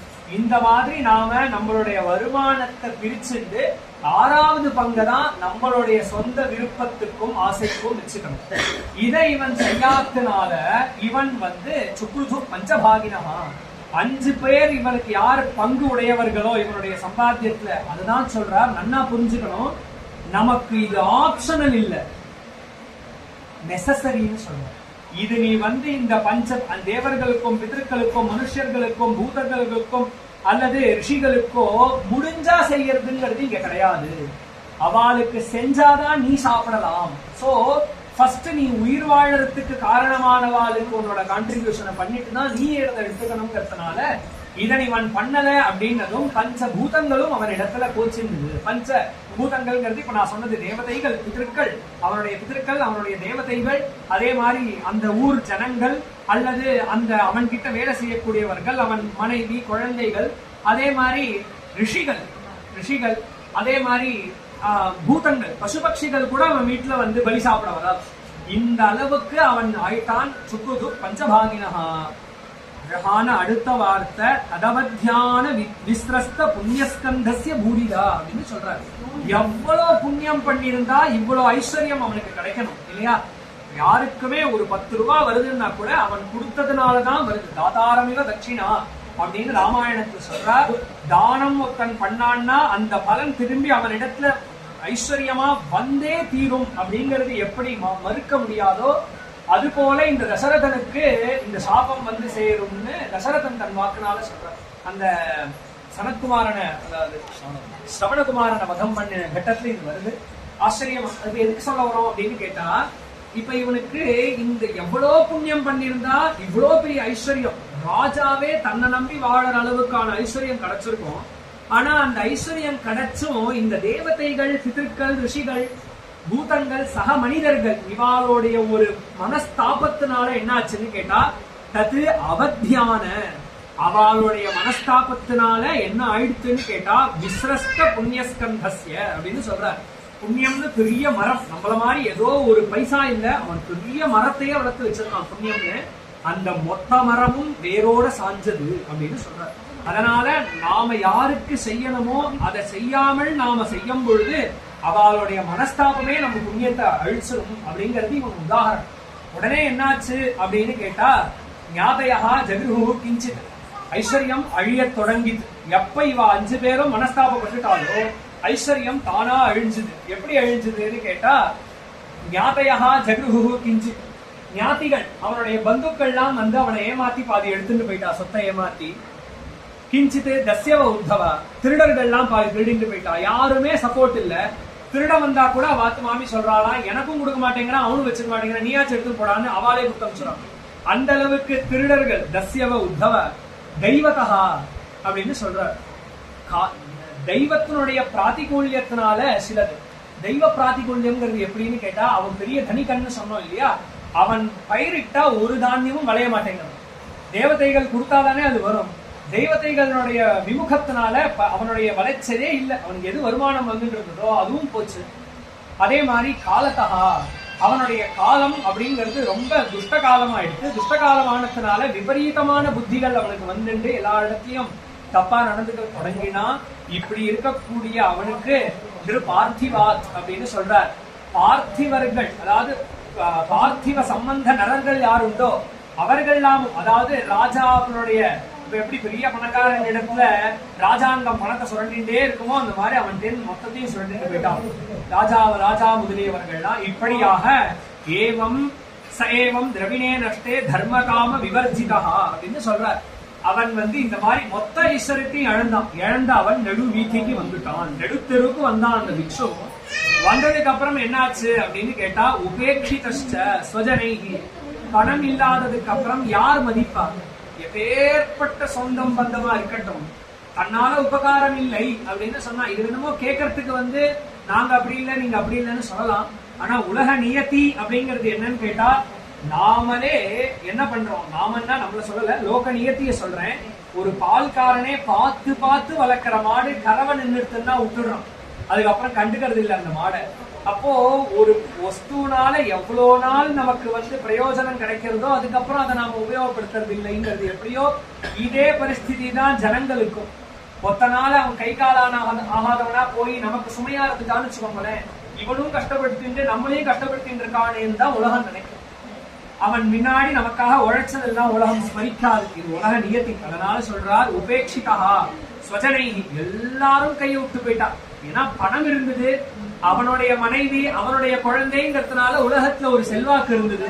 பணமும் போனதுனால அவனாலையும் ஆல்ரெடி பிரயோஜனம் இல்லை, அந்த செல்வாக்கும் இப்ப போச்சுன்னு எல்லாரும் அவனை விட்டுட்டு போயிட்டார். சிந்தாமாப்ப துரத்தியாம், அவனுக்கு வந்த துக்கம் கொஞ்ச நஞ்சம் இல்ல, ரொம்ப கஷ்டப்படுறான். தஸ்யைவம் தியாயத்தோ தீர்க்கம் நஷ்டராயா அப்படின்னு சொல்ற. பணம் இழந்த அவனுக்கு பெரிய துக்கம் வந்தது. தபஸ்வினஹா அப்படிங்கிற வார்த்தையை அங்க பிரயோகம் பண்றார். சாமான்யமான வியாக்கியானம் தபஸ் அப்படிங்கிறதுக்கு எரிச்சல் அப்படின்னு ஒரு அர்த்தம் உண்டு. தபதி, சூரியன் எரிகிறார் அப்படின்னு சொல்றோம் இல்லையா, எரிச்சல், மனசுல இருக்கக்கூடிய எரிச்சல் அதிகமானதுனால தபஸ்வி அப்படின்னு ஒரு அர்த்தம் உண்டு. அப்படின்னு ஒரு வியாக்கியானம் இருக்கு.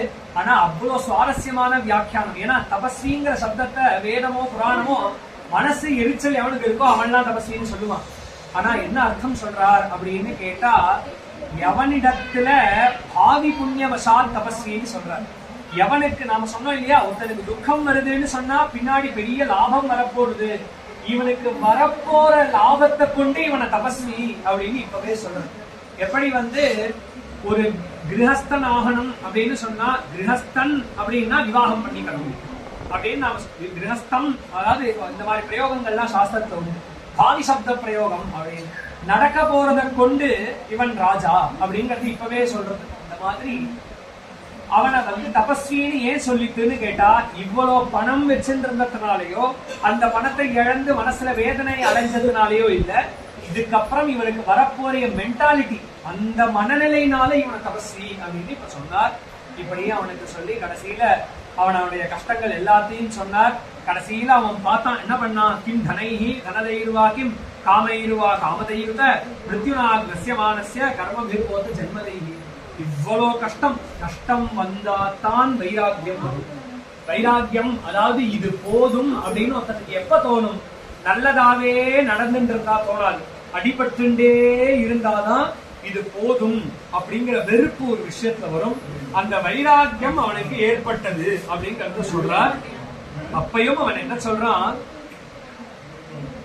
நூனம்மே பகவான் ஸ்துஷ்டா சர்வ தேவமயோ ஹரிஹி ஏன நீதோ தசாமேதாம் நிர்வேதஸ்ச ஆத்மனத்வதா. ஆச்சரியமா சொன்னா அவன் இந்த க்ஷணத்துல இப்படி, ஏன்னா சாமான்யமா வாழ்ந்த ஒருவன் அவன் ஏழையானா பெரிய விஷயம் இல்லை.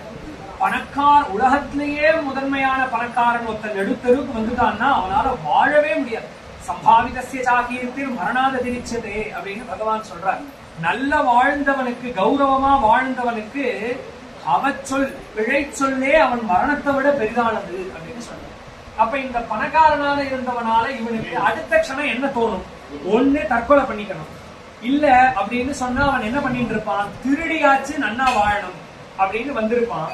அது ரெண்டும் இல்லாமல் அவனுக்கு தோணித்தான், நூனமே பகவான் துஷ்டா, பகவான் எனக்கு கிருப பண்ணியிருக்கார், அவரை நான் ஏதோ ஒரு புண்ணியத்தினால அவரை சந்தோஷப்படுத்திட்டேன், எனக்கு இப்ப எந்த எண்ணம் வந்ததுன்னா இனிமே நான் சம்பாதிக்கிறதுக்காக உழைக்க மாட்டேன், பணத்துக்காக நான் அலைய மாட்டேன். இத்தனை நாள் யக்ஷவித்தனாக பணம் பணம் பணம் பணம்னு இருந்தேன் இல்லையா, அதுல இருந்து நான் கத்துண்ட தோஷம் எவ்வளவு 15 குறைகள் சொல்ற, பணத்தினால வரக்கூடிய 15 பிரச்சனைகள் அத சொல்றார். சமயம் ரொம்ப இதுவா இருக்கிறதுனால நான் ரொம்ப விஸ்தரிக்கல. அதனால அவனுக்கு தோணினது என்ன கடைசியிலன்னு கேட்டா, பணம் அப்படின்னாலே கஷ்டம்தான். பணத்தை சம்பாதிக்கணும் அப்படின்னு நினைக்கிறச்சே ஒருத்தன் என்ன பண்றான், திருடுறான். எப்படியாவது நிறைய சம்பாதிச்சிடணும்னு நினைக்கிறான், குறுக்கு வழியில போறான், திருடுறான், இன்னொருத்தனை கஷ்டப்படுத்தி பணத்தை வாங்குறான், ஹிம்சப்படுத்துறான். அதே மாதிரி பொய் சொல்லி சம்பாதிக்கிறான், என்ன போல இல்லன்னு மார்க்கெட்டிங் பண்ணி சம்பாதிக்கிறான், தம்பிச்சு சம்பாதிக்கிறான், பேராசப்பட்டு சம்பாதிக்கிறான். பணத்தை ரட்சிக்கும் பொழுது சம்பாதிச்சுட்டான். சம்பாதிக்கிறச்சே வர குறைகள் 6 என்ன அப்படின்னு கேட்டா, நான் இப்ப சொன்னோம், திருடுறது, இன்னொருத்தரை ஹிம்சிக்கிறது, பொய் சொல்றது, தம்பம், என்ன போல பணக்காரன் இல்லைங்கிற எண்ணம், இந்த பணத்தை கொண்டு இப்படி ஆகணும் அப்படி ஆகணுங்கிற காமம், அது நடக்கலைன்னா வரக்கூடிய கோபம். இந்த 6 சம்பாதிச்சதுக்கு அப்புறம் வரக்கூடிய பிரச்சனை என்னன்னு கேட்டா, ஸ்மயஹா மதஹா பேதஹா வைரம் அவிஸ்வாசனா சம்ஸ்பர்தா அப்படின்னு 6 சொன்னார். சம்பாதிச்சதுக்கு அப்புறம் வரக்கூடிய பிரச்சனை பணத்துல என்ன அப்படின்னு கேட்டா, இவ்வளவு சம்பாதிச்சிட்டோமே அப்படின்னு தன்னை கண்டே தானே வியந்து போறது. அடுத்தது மதஹா, அதனால வரக்கூடிய நான் இவ்வளவு பெரிய ஆள் தெரியுமா அப்படின்னு வரக்கூடிய ஒரு கர்வம். அதுக்கப்புறம் பேதஹா, என்ன காட்டிலும் மிச்ச பேர்லாம் ஏழை, அவன் எனக்கு சமம் இல்லை அப்படிங்கிற எண்ணம். அடுத்தது வைரம், இந்த பணம் இன்னொருத்தனுக்கு கிடைச்சிருக்குன்னா அவன் இதே அளவுக்கு எப்போ என்னை விட இவன் தாழ்த்தின்னு நினைச்சான், அவனே இந்த அளவுக்கு சம்பாதிச்சதும் அவனை ஒழிச்சு கட்டணும் அப்படிங்கிற ஒரு வைரம். 5வது அவிஸ்வாசா, கூட இருக்கிறவா யாரையும் நம்ப மாட்டான், இவன் திருடிடுவானா அவன் திருடிடுவானா அப்படிங்கிற எல்லாரிடத்திலையும் நம்பிக்கையை இழப்பான். 6வது சம்ஸ்பர்தா, போட்டி, இவன் பணக்காரனா நான் பணக்காரனா. சோ இந்த மாதிரி சம்பாதிக்கச்சே 6 தோஷங்கள், சம்பாதிச்சதுக்கு அப்புறம் வரக்கூடிய 6 மனநிலைகள். அடுத்தது அதை அனுபவிக்க வரச்சே வர பிரச்சனைகள். எனக்கு இந்த மாதிரி பொருள் வேணும், அந்த மாதிரி பொருள் வேணும், அந்த பொருள்ல குறை இருந்தா உடனே கோபம். இந்த மாதிரி சொல்ற 15 குறைகள் பணத்துல. சம்பாதிக்கச்சேவும் பிரச்சனை, சம்பாதிச்சதுக்கு அப்புறம் பிரச்சனை, சம்பாதிக்கிறத அனுபவிக்கச்சேவும் பிரச்சனை அப்படின்னு சொல்லி இந்த 15 ஏதே பஞ்சதச அனர்த்தாகா அப்படின்னு சொல்றார். 15 அனர்த்தங்கள் இருக்கு, ஆனா அதுக்கு பேர் அர்த்தம். பொருளுக்கு சம்ஸ்கிருதத்துல பணத்துக்கு அர்த்தம்னு பேர். ஆனா உண்மையில பார்த்தா அதுக்கு நமக்கு தேவையில்லாததை ஏற்படுத்துறது, அதனால அது அனர்த்தம். உண்மையில அது தேவையில்லாதத பொருளை கொடுக்கறது, ஆனா அதுக்கு பொருள் அப்படின்னு உலகத்துல பேர் அப்படின்னு அவன் அதை நிந்திச்சுட்டு நான் இனிமே அப்படி ஒரு பணக்காரனா இருக்க மாட்டேன் அப்படின்னு. சோ பணக்காரனா எப்படியாச்சும் ஆயிடணுங்கிற எண்ணம் வராம பணக்காரனா இனிமே கொடுத்தாலும் வாங்கிக்க மாட்டேங்கிற பரிஸ்திதிக்கு வந்துட்டான். அதை நினைச்சு அவன் பெருமிதம் கொண்டான். பகவான் நிச்சயமா எனக்கு அனுகிரகம் பண்ற எண்ணத்துல இருக்கா, இல்லைன்னா எனக்கு இந்த எண்ணம் வருமானு நினைச்சான். உடனே அவன் என்ன பண்ணிட்டான் அப்படின்னு கேட்டா, உன்முச்சிய ஹிருதய கிரந்தி. அடுத்த க்ஷணம் அவன் இந்த தீர்மானத்தில் அவன் நினைச்சு பார்க்கணும் எந்த மனநிலையில இருந்தான், இப்ப என்ன பண்றான் அப்படின்னு கேட்டா, உன்முச்சிய ஹிருதய கிரந்தி. மனசுல நான் என்னுடையதுங்கிற எந்த அந்த அகங்காரம் மமகாரம் இருந்ததோ அதை கொஞ்சம் கொஞ்சமா விட்டுட்டான். என்னுடைய சொத்து, நான் பண்ணினேன், நான் சம்பாதிச்சேன், நான் பணக்காரன், எல்லாத்தையும் விட்டுட்டு சாந்தமா இருக்க ஆரம்பிச்சான். இது வேணும் அது வேணுங்கிற பரபரப்பை குறைச்சிட்டான். பிக்ஷு ஆயிட்டான், சந்நியாசம் வாங்கிட்டான். ஏன்னா குடும்பம் எல்லாம் போயிடுது, இனிமே நான் யாருக்காக சம்பாதிக்கணும் அப்படின்னு நினைச்சான். அவன் நேர சந்நியாசம் வாங்கிட்டான். அதனால அவன் பிக்ஷு ஆனான். பிச்சை கேட்டு சாப்பிடுறதுனாலதான் பிக்ஷு அப்படின்னு பெயர். பிக்ஷைய வாங்கிக்கிறதுனால அந்த பிக்ஷுவா அவன் இருக்கிறதுனால பகவான் அவனுக்கு வேற பேரே வைக்கல. ஒரு பிராமணன் இருந்தான்னு சொல்லிட்டு வந்தவர் பிக்ஷு இருந்தான்னு சொல்லிட்டார். அவனை சன்னியாசியா பார்க்கலாம் பிடிச்சிருக்கான் பகவானுக்கு. அப்படி இருக்கக்கூடிய அவன் என்ன பண்ணிட்டான், அதாவது ஏதோ இது சன்னியாசிக்கு சொல்லக்கூடிய உபதேசம் அப்படின்னு நாம எடுத்துக்க கூடாது. சன்னியாசியா இருந்தாலும் அவனுடைய மன உறுதி எப்படி இருந்தது, அதுல இருந்து நாம என்ன கத்துக்கணும் அப்படிங்கிறதுக்காக வரக்கூடிய உபதேசம். அதுல அவன் என்ன பண்ணினான் அப்படின்னு கேட்டா, சச்சார மஹீமேதாம் சையதாத்வா இந்திரியானிலஹா அப்படின்னு சொல்றார். அவன் ஆத்மேந்திரியானிலஹா. அவன் இந்த ஜகத்து பூரா, பொதுவா சன்னியாசிகள் அப்படின்னு சொன்னாலே அவ எப்படி ஊரா விஜய யாத்திரை பண்ணிட்டே இருப்பான், ஒரே இடத்துல இருக்க மாட்டான். அந்த மாதிரி அவன் பிக்ஷை எடுத்துட்டே ஊரா போறான். இருந்தாலும் சன்னியாசம் வாங்கிட்டானே தவிர இவன் பண்ண தோஷம் இவனை விடுமோ? எவ்வளோ இவன் பணக்காரனா இருந்த போது எவ்வளோ பாப்பம் பண்ணினா, பஞ்சபூதங்களும் இவன் இடத்துல விமுகமாச்சுன்னு சொல்றோம் இல்லையா? அவனுடைய சிரமங்கள் எல்லாத்தையும் அனுபவிக்க ஆரம்பிக்கிறான். என்ன ஆச்சு அப்படின்னு கேட்டா, அசஜனங்கள் அப்படின்னு சொன்னா தர்மத்திலையும் பகவானிடத்திலையும் பக்தி இல்லாத, ஸ்ரத்த இல்லாத நாஸ்திகர்களும் அசத்துக்களும் என்ன பண்றா, ஏன்னா ஊரா அவன் போக ஆரம்பிச்சான் அப்படின்னு சொன்னா அவள்லாம் அந்த காலத்திலேயே பகவான் குறிப்பிடுற காலத்திலேயே, பகவானே குறிப்பிடக்கூடிய ஒரு காலம், அந்த காலத்து ஜனங்களை சொல்றாரு பகவான். என்ன சொல்றாரு அப்படின்னு கேட்டா, கேச்சித்து திரிவேணும் ஜெகுகு. அவன் என்ன சொன்னான், சில பேர் அவனுடைய தண்டத்தை புடிங்கி எடுத்துக்குவான். அவன் தண்டம் வச்சுட்டு காஷாயம் தரிச்சுட்டு அவன் பிக்ஷ பாத்திரம் எடுத்துட்டு கையில கமண்டலும் அக்ஷமாலைய ஜபமாலையை எடுத்துட்டு வரான். வரக்கூடிய அந்த பிக்ஷுவை அவன்கிட்ட தண்டத்தை கொடுக்குறா, சில பேர் புடுங்கி அடிக்கிறா. இவனை ஊரை மாத்தக்கூடிய சன்னியாசியாடா நீ அப்படின்னு. அது மட்டும் இல்ல, ஏகே பாத்திரம் கமண்டல், அவன் பிக்ஷை வாங்கிக்கிறதுக்காக ஒரு பிக்ஷா பாத்திரம் வச்சிருக்கான். அந்த பாத்திரத்தை போட்டு உடைக்கிறான் சில பேர். அந்த கமண்டல் அனுஷ்டானத்துக்காக கிண்டி வச்சிருக்கான், அதையும் போட்டு உடைக்கிறா. பீட்டம் ஜெய்கே, அவன் உட்கார்றதுக்கு ஒரு ஆசனத்தையும் கையில எடுத்துட்டு போயிட்டு இருக்கான். அந்த ஆசனத்தையும் முடிச்சு அவன்கிட்ட உடைச்சு, அதுக்கப்புறம் அக்ஷசூத்திரம் ஜபமாலை அதையும் பிச்சு எறிகிறானாம். அதற்கப்புறம் கந்தா, ஒரு சின்ன பை வச்சிருக்கான் அவன், பிக்ஷை வாங்கிட்டா அதெல்லாம் போட்டுக்கிறதுக்குன்னு.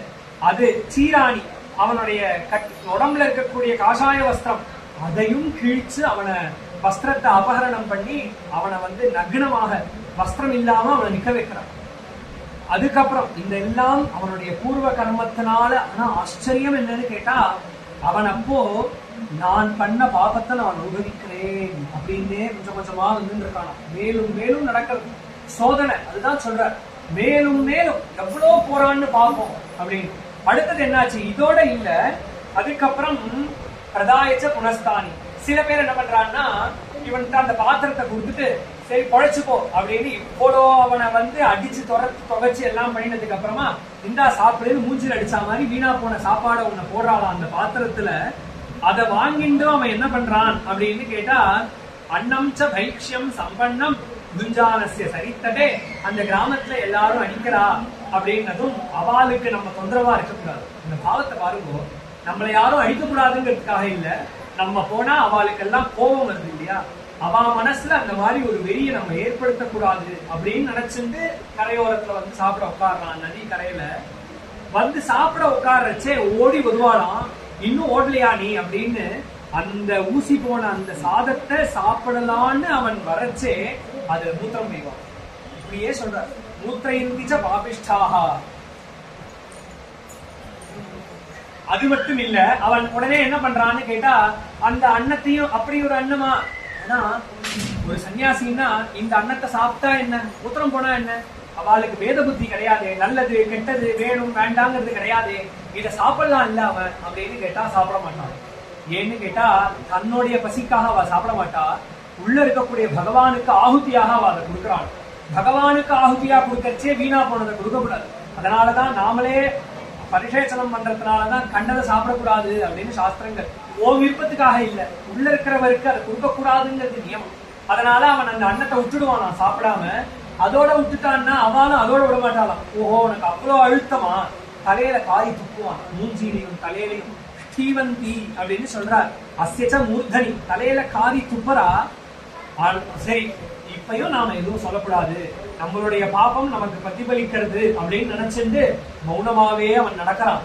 உடனே என்ன பண்றா அப்படின்னு கேட்டா, அந்த கமண்டலையும் குடிச்சு கையில சாட்டைகள், பெரிய பெரிய கட்டைகள், அவனுடைய திகண்டம் எல்லாத்தையும் வாங்கி வச்சு சாத்தலாம்.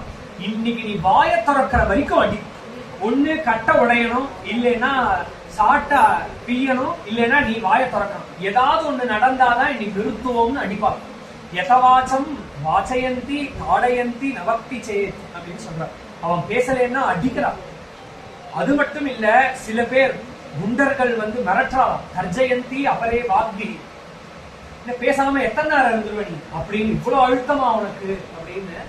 அதுக்கப்புறம் ஸ்தேனோயமிக்கு வாதினகா, யாராவது மகான்கள் அந்த ஊர்ல இருக்கிறவா வந்து ஏண்டா இந்த மாதிரிலாம் பண்றேன் அப்படின்னு கேட்டா, நீங்க போங்க சுவாமி, இவன் திருடன், எங்க வீட்டுல இருந்து திருடிட்டான், அதனாலதான் பண்றோம்னு சொல்லிட்டு அடிப்பாங்க. அப்படி கூட தடுக்க ஆள் கிடையாது. ஸ்தேனோயமிக்கு வாதினகா அப்படின்னு சொல்ற, அவனை தடுக்க அந்த மாதிரி பண்றவாள் இவனும் தடுக்கிறது இல்ல, தடுக்கிறதும் ஊர்ல ஆள் இல்ல. பகவான் நினைச்சு பார்க்கணும், சர்வேஸ்வரன் உத்தவனுக்கு இதை சொல்லிட்டு வர, படிப்படியா அவனுக்கு எவ்வளவு சோதனைகள். நீ என்னமோ சொல்றியே உத்தவா, ஒருத்தன் திட்டச்சே எப்படி அதை நம்ம சகிச்சுக்கிறதுன்னு நீ கேட்ட. இந்த விஷுவ பாரு, ஒருத்தன் திட்டச்சே எப்படி சகிச்சுக்கிறதுன்னு கேட்ட. அவனை அடிக்கிறா, துவக்கிறா, அவனை வாழ விட மாட்டேங்கிறா, அவன் சாப்பாடு மூத்திரம் பேரா, அவன் தலையில எச்ச துப்புறா, அவனை போட்டு அடிக்கிறா, அவனை திட்டுறா, மிரட்டுறா. சந்தோஷமா இருக்கான் பகவான், அவன் மனசை பாக்குறான், உற்சாகமா இருக்கானா அவன் மனசுல. அதை பார்த்து பகவான் இம்ப்ரெஸ் ஆயிட்டார். அவனை பார்த்து அதை நினைச்சு பகவான் சொல்றார், மௌனேன அகோயேஷ மகாசாரஹா, அடிச்சு வெறுத்து போய், எந்த அளவுக்கு அழுத்தம் இவனுக்கு, இவ்வளவு அழுத்தமா இவனுக்கு, இவனை எதுவுமே பண்ண முடியலையேன்னு அவ வந்து தன்னுடைய முயற்சியை கைவிடுற அளவுக்கு. பிரகலாதன் இடத்துல எப்படி இரண்யகசிபு என்னால இனி முடியாதுன்னு நின்னானோ அந்த மாதிரி அவன் ஆயிட்டான். நினைச்சு பார்க்கணும், அவன் தடுக்கல, ஓடல, நிக்கல. அதுக்கப்புறமா என்னாச்சு அப்படின்னு கேட்டா, அவனை என்ன அதுக்கப்புறமா இத்தேகே விகசந்தேனம் ஏகே துர்வாதயஞ்ச மேலும் சொல்லிட்டே இருக்க. இன்னும் சில பேர் அவனை முச்சந்தியில கட்டி வச்சு வெயில்ல 12 மணி நேரம் நிறுத்தி வைக்கிறான். அப்படியே கட்டினா கட்டினபடி நிக்கிறான்.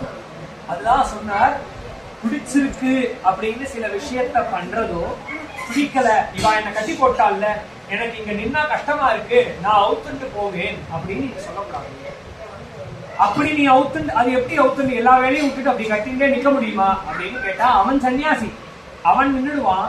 ஆனா நமக்கு அப்படி ஒரு பரிஸ்திதி வந்தாலும், எனக்கு இது கஷ்டமா இருக்குன்னு அவுத்துண்டு வரக்கூடாதான். நான் அடுத்தது போய் சந்தியாவந்தனம் பண்ணணும், அல்லது நான் அடுத்தது போய் எங்க அப்பா அம்மாவுக்கு சுசுரூஷ பண்ணணும்னு நீ அதை அவுத்துக்கலாம். சோ உன்னுடைய நோக்கம் அடுத்தது தர்மத்துல இருக்கலாமே தவிர காமத்திலேயோ குரோதத்திலேயோ விருப்பத்திலேயோ வெறுப்பத்திலேயோ நோக்கத்தை கொண்டு அந்த செயலை செய்யாது அப்படின்னு சொல்றார்.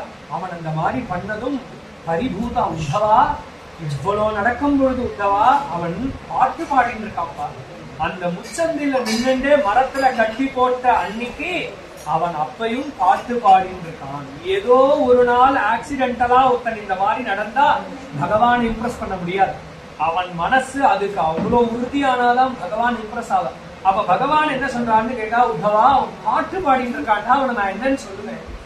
பரிபூத இமான் காதாம் அகாயத அப்படின்னு சொல்றார்.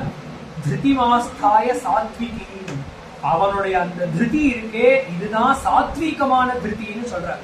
இந்த மாதிரி பல பேரை நாம பார்த்துடலாம். பல பேர் கல்லூரி மங்கம் மாதிரி எத்தனை பேரை திருடர்களை தண்டிக்கிறான், எவ்வளவு பண்ணாலும் வாயை திறக்காம பல பேரை பார்க்கலாம். ஆனா இதுக்கு திருத்தின்னு பேர் இல்லை. இதுக்கெல்லாம் என்னன்னு கேட்டா, அவன் மாட்டிக்க கூடாதுங்கிற காரணத்தினால, எனக்கு கஷ்டம் வரக்கூடாதுங்கிற காரணத்தால அவன் பொறுத்துக்கிறான். ஆனா இவன் சாத்வீகமான திருத்தின்னு சொல்றார். இவன் பொறுத்துக்கிறதுக்கு காரணம், என் துக்கத்தை நான் அனுபவிக்கிறேன் அப்படிங்கிற எண்ணத்தோட, நான் இந்த துக்கம் நான் அனுபவிக்கணும்னா நான் இதை மறுக்க மாட்டேன் அப்படின்னு ஏத்துக்கிறான்பா அப்படின்னு சொல்றார். சோ அழுத்தம் பல பேருக்கு இருக்கலாம், அழுத்தத்தினுடைய நோக்கம் சாத்வீகமா இருக்கணும் அப்படிங்கறத சொல்றார். அந்த இவன் என்ன பாடினான், அந்த அவன் என்ன பாட்டு பாடினாங்கிறதுக்காகத்தான் இத்தனையும் சொல்றார் பகவான். நீ இந்த மாதிரி இருக்கணும்னு சொல்லிட்டார். இந்த மாதிரி எப்படி இருக்க முடியும் அப்படின்னா, உன்னை விட மோசமான ஒரு வாழ் சூழ்நிலை வந்தாலுமே இந்த மாதிரி இருக்க முடியும் அப்படிங்கறத சொல்றதுக்காகத்தான் பகவான் இவனுடைய நிலைய சொன்னார். எக்ஸ்ட்ரீமான பணக்காரனா இருந்து எக்ஸ்ட்ரீமான கஷ்டத்தை அனுபவிக்கிறான். அந்த சந்தர்ப்பத்துல அவனால அந்த உறுதியில இருக்க முடியறது. என்ன பண்ணாலும் நமக்கு இந்த துக்கம் இவரால வரல. ஒருத்தன் தள்ளி விட்டா கூட அவனை பார்த்து சிரிச்சுட்டு நடந்து போயிடணும் அப்படின்னு சொல்றான். இந்த உறுதி அவனுக்கு இருக்கு, அதை நாம பாடம் கற்கணும், அததான் உனக்கு சொல்றேன் அப்படின்னு இந்த பிக்ஷு கீதத்தை ஆரம்பிக்கிறார். அவன் உள்ள என்ன பண்ணிட்டு இருக்கான், அப்படி அவன் என்ன பாட்டு பாடினான் அப்படின்னு சொன்னா, விசாரம் பண்றான். நாயஞ்சனோமே சுகதுக்கஹேது ந தேவதாத்மா கிரக கர்மகாலாஹ மனப்பரம் காரணமாவனந்தி சம்சார சக்கரம் பரிவர்த்தயேத்யது. உலகத்துல இன்னொத்தன் காரணம். நாம ஒரு கஷ்டப்படுறோம்னு வச்சுக்கோங்களேன், அந்த கஷ்டத்துக்கு யார் யாரெல்லாம் காரணம்னு நாம கல்பிக்க முடியும் அப்படின்னு ஒரு ஊகம் அவன் பண்றான். உலகத்துல நாம அனுபவிக்கக்கூடிய கஷ்டத்துக்கு யார் யாரெல்லாம் காரணம் கல்பிக்க முடியுமோ அத்தனை பேரையும் கல்பிக்கிறான். முதல்ல நாயஞ்சனோமே சுகதுக்க ஏதோ, நம்மளை யாராவது ஒருத்தர் அடிச்சா நம்ம உடனே என்ன சொல்லுவோம், அவன் என்ன அடிச்சுட்டான் அப்படின்னு சொல்லுவோம் இல்லையா? அல்லது யாராவது ஒருத்தர் நமக்கு அவ ஏதோ ஒரு கல்ல ஏதோ ஒரு காரணத்துக்காக ஓரமா வச்சிருப்பா, இந்த வழியா போகக்கூடாதுங்கிறதுக்காக இவன் அந்த வழியா போய் அதுல தடுக்கி விழுந்துட்டோ, எவனோ வேணும்ட்டே கல்ல வச்சிருக்கான் அப்படின்னு. சோ நாம அனுபவிக்கக்கூடிய எல்லா துக்கத்துக்கும் என்ன ஆகுதுன்னு கேட்டா காரணம் கல்பிச்சுட்டே இருக்கும். அப்ப அவன் என்ன சொல்றான், நாயஞ்சனோமே, முதல்ல இந்த மனிதர்கள் யாருமே என்னுடைய துக்கத்துக்கு காரணம் இல்லை அப்படின்னு தனக்குள்ள தான் சொல்லிக்கிறான். ஏன் அப்படின்னு கேட்டா அவன் சொல்றான், ஜனஸ்து ஹேது சுக துக்கயோச்சேது. ஒவ்வொன்னா எடுத்து நிராசம் பண்றான். ஒருவேளை இந்த ஜனங்கள் சுகதுக்கத்துக்கு காரணமா இருந்தால் நான் அப்படிங்கிறது யார்? இந்த சரீரம் இல்ல, ஆத்மாதான் நான். இந்த சரீரம்ங்கிறது நான் சுகதுக்கத்தை அனுபவிக்கிறதுக்கு காரணமாக இருக்கக்கூடியதே தவிர நான்கிறது உண்மையில ஆத்மாதான். அப்படி இருக்கக்கூடிய என்ன இவாளால எப்படி அடிச்சிட முடியும் அப்படின்னு சொன்ன. அதாவது நன்னா புரிஞ்சுக்கணும். ஒரு பக்கம் உபனிஷத்து ஆத்மாதான் நாம், நமக்கு பிறப்பு கிடையாது இறப்பு கிடையாதுன்னு சொல்றது. இன்னொரு பக்கம் ஜனங்கள் என்ன பண்றா அப்படின்னு கேட்டா, பின்ன சரீரம் தான் நான் நினைச்சிட்டு இருக்கா ஜனங்கள். சரி, ஜனங்களுக்கு சரீரம் நான் இல்லை ஆத்மாதான் அப்படின்னு நீங்க சொல்றது நான் ஏத்துக்கிறேன்னு சொன்னா, ஆனா வலிக்கிறது.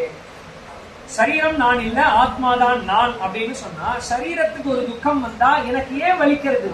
ஆத்மா நான் எனக்கு வலிக்க கூடாதே அப்படின்னு சொன்னா, அப்ப சொல்றார், அந்த ஆத்மா அப்படிங்கிற புரிதல்ல இருந்து நம்ம பார்க்கணும். அதுக்காக சொல்றேன், உபனிஷத் சொல்றபடி இந்த ஆத்மா நான் அப்படிங்கும் பொழுது எனக்கு இது ஏன் வலிக்கிறது அப்படின்னு பார்க்கணும். சோ நான் ஆத்மான்னா இந்த சரீரம் என்ன, இந்த மரம் எப்படியோ, இந்த பேட் எப்படியோ, இந்த மொபைல் எப்படியோ, அந்த மாதிரி ஒரு பொருள் தான் சரீரம். எப்படி இந்த சரீரத்தை ஒருத்தன் மரணிச்சுட்டான்னு சொன்னா பக்கத்துல இருக்கிற கட்டையும் அல்லது அந்த மனிதன் மேல எரிக்கிறதுக்காக வச்ச கட்டையும் அந்த மனிதனும் ஒரே மாதிரி இருப்பாளோ, எந்த வித்தியாசமும் இல்லாமல் அதே சரீரம் இன்னைக்கு இயங்குறதுன்னா ஆத்மா இயக்கிறது அப்படிங்கிறது புரியும். அப்ப இந்த சரீரம்ங்கிறது சாமானிய ஜட வஸ்து. இன்னொரு சரீரம், அப்ப என்ன அடிக்கிறவனுடைய சரீரமும் சாமானிய ஜடவஸ்து.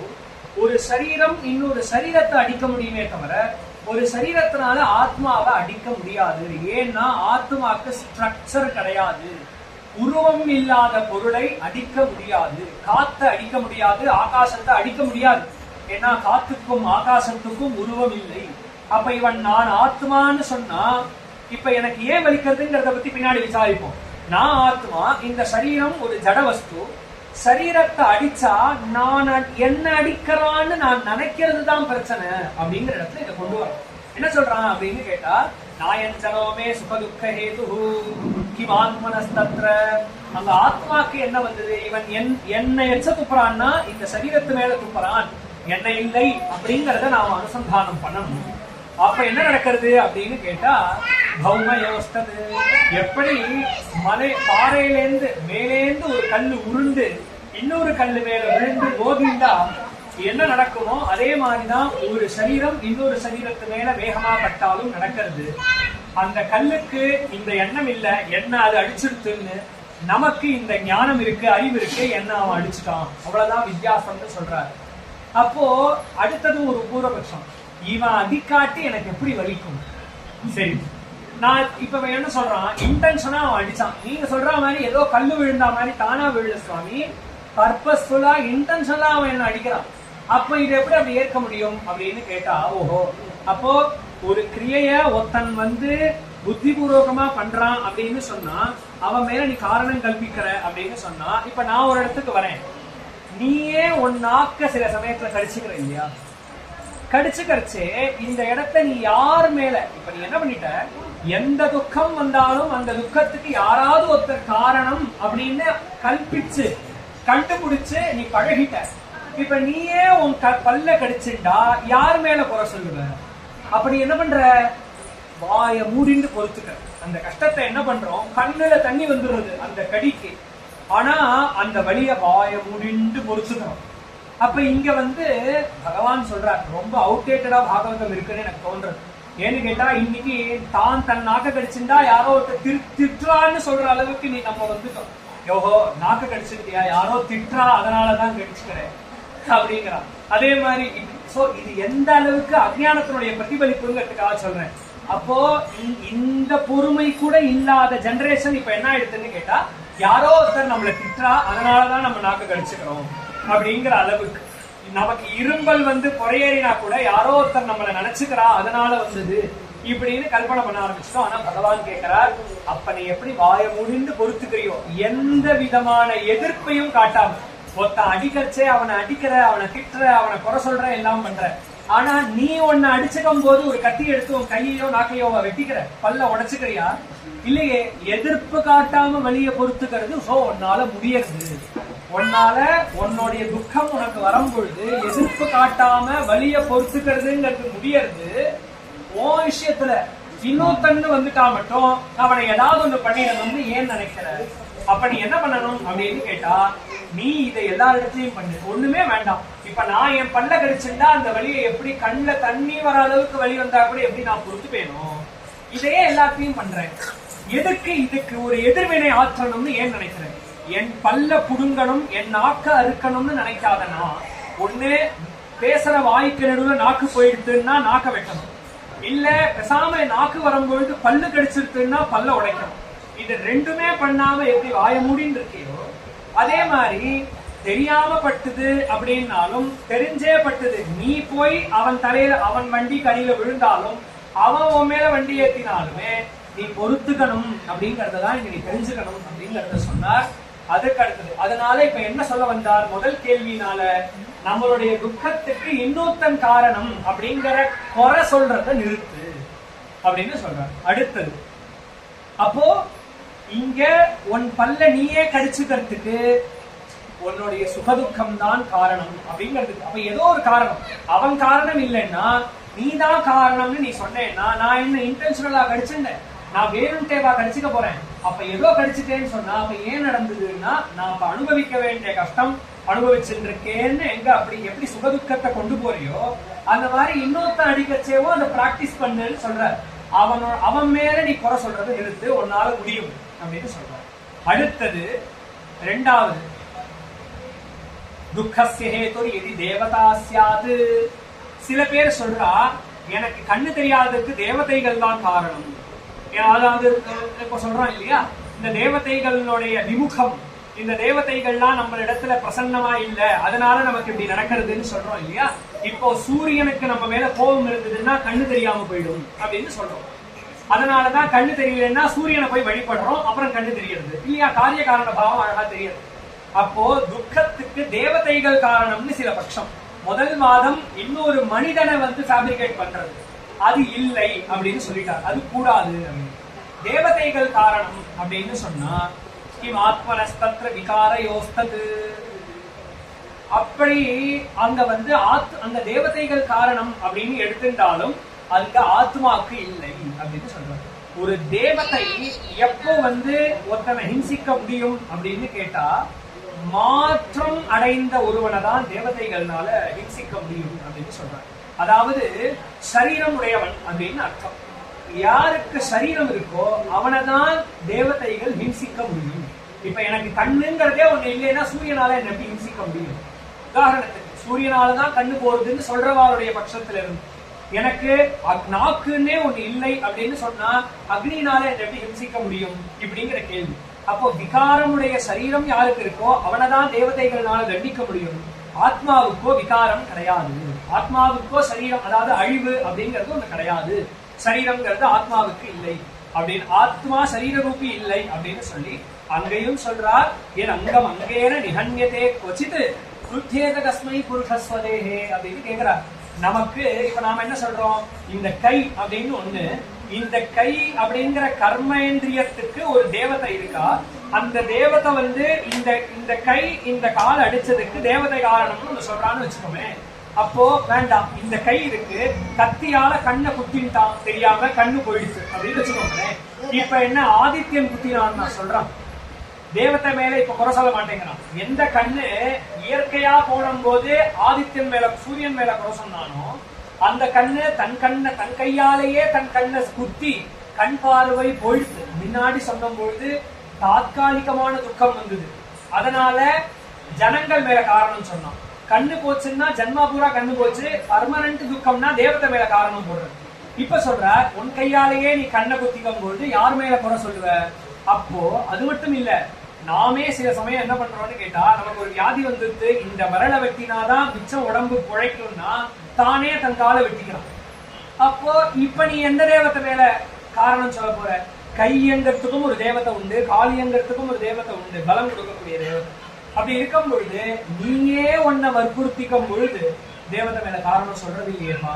அப்போ இங்க நீ பண்ண வேண்டியது என்ன அப்படின்னு கேட்டா, தேவதைகள் மேல குறை சொல்றதை நிறுத்து அப்படின்னு சொல்ற.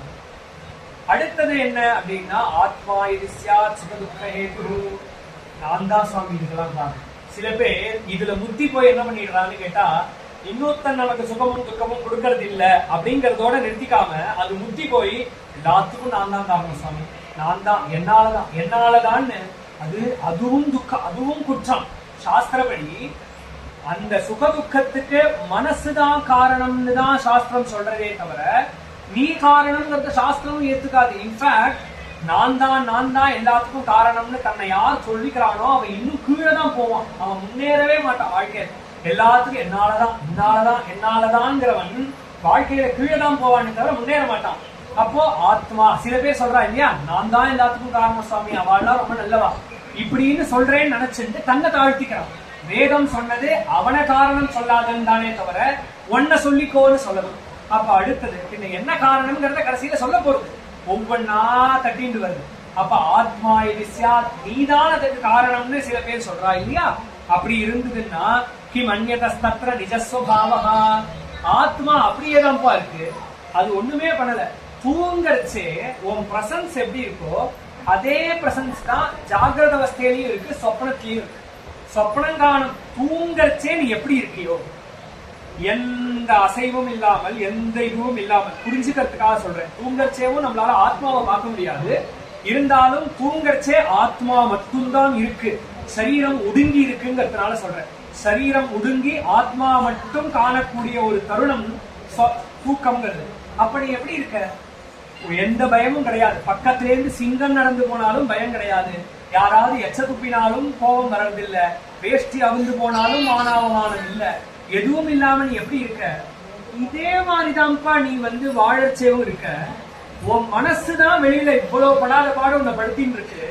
ஆனா நீ முழு தூங்கின்னு இருக்கச்சே அதுக்கு நீ காரணம்னு சொல்லிக்காம முடிச்சுன்றதும் நீ காரணம்னு சொல்லிக்கிற. அவ்வளவுதான் வித்தியாசம் அப்படிங்கறத நமக்கு எடுத்து சொல்றது. அதனால ஆத்மனோன்யது இன்னொரு படி மேல போய் பார்த்தோம்னா இந்த உலகத்துல ஆத்மாவை தவிர இன்னொன்னுங்கிறதே கிடையாதுப்பா.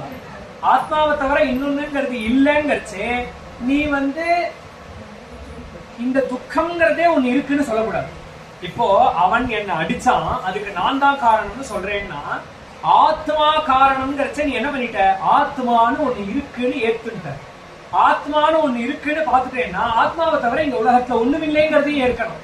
ஒண்ணுமில்லைன்னா உன்னை அடிக்கிறதுக்கு ஒருத்தன் எங்கேன்னு வந்தான், அப்ப அது இல்லை. அதனால ஆத்மாதான் காரணம்னு சொன்னாலே அந்த வாதமே செல்லாது. ஆத்மா காரணம்னு சொல்றவன் ஆத்மாவை ஏத்துட்டான்னு அர்த்தம். ஆத்மான்னு ஒரு தத்துவம் இருக்குன்னு ஏத்துட்டான். அந்த ஆத்மாவை ஏத்துண்டவனுக்கு உலகம் தெரியாது, உலகம் பொய்யா போயிடும். அப்போ பொய்யான ஒரு பொருள் மேல அந்த கயர் பாம்பு மாதிரி இருக்கு, அந்த பாம்பு என்ன கடிச்சதுன்னு ஒருத்தன் சொல்லுவாங்க. அப்போ இந்த உலகம் பொய்யானதற்கு பிற்பாடு எப்படி உலகத்துக்கு மேல பழி சொல்ல முடியும்? பழி சொல்ல முடியும்னாக்க அப்படி ஒண்ணு நடக்கலன்னு அர்த்தம். அப்ப என்ன ஆயிடுறதுன்னா ஆத்மா காரணம் இல்லை அப்படின்னு மூணாவது. அதனால தான்தான் காரணம் தான்தான் காரணம்னு சொல்லிண்டும் தன்னை தாழ்த்திக்க கூடாது. சோ உலகத்துல இருக்கக்கூடிய மனிதர்களோ மிருகங்களோ யாரும் காரணம் இல்லை, தேவதைகள் காரணம் இல்லை, ஆத்மாவும் காரணம் இல்லை. அடுத்தது என்ன? கிரகா நிமித்தம் சுகதுக்கையோச்சு.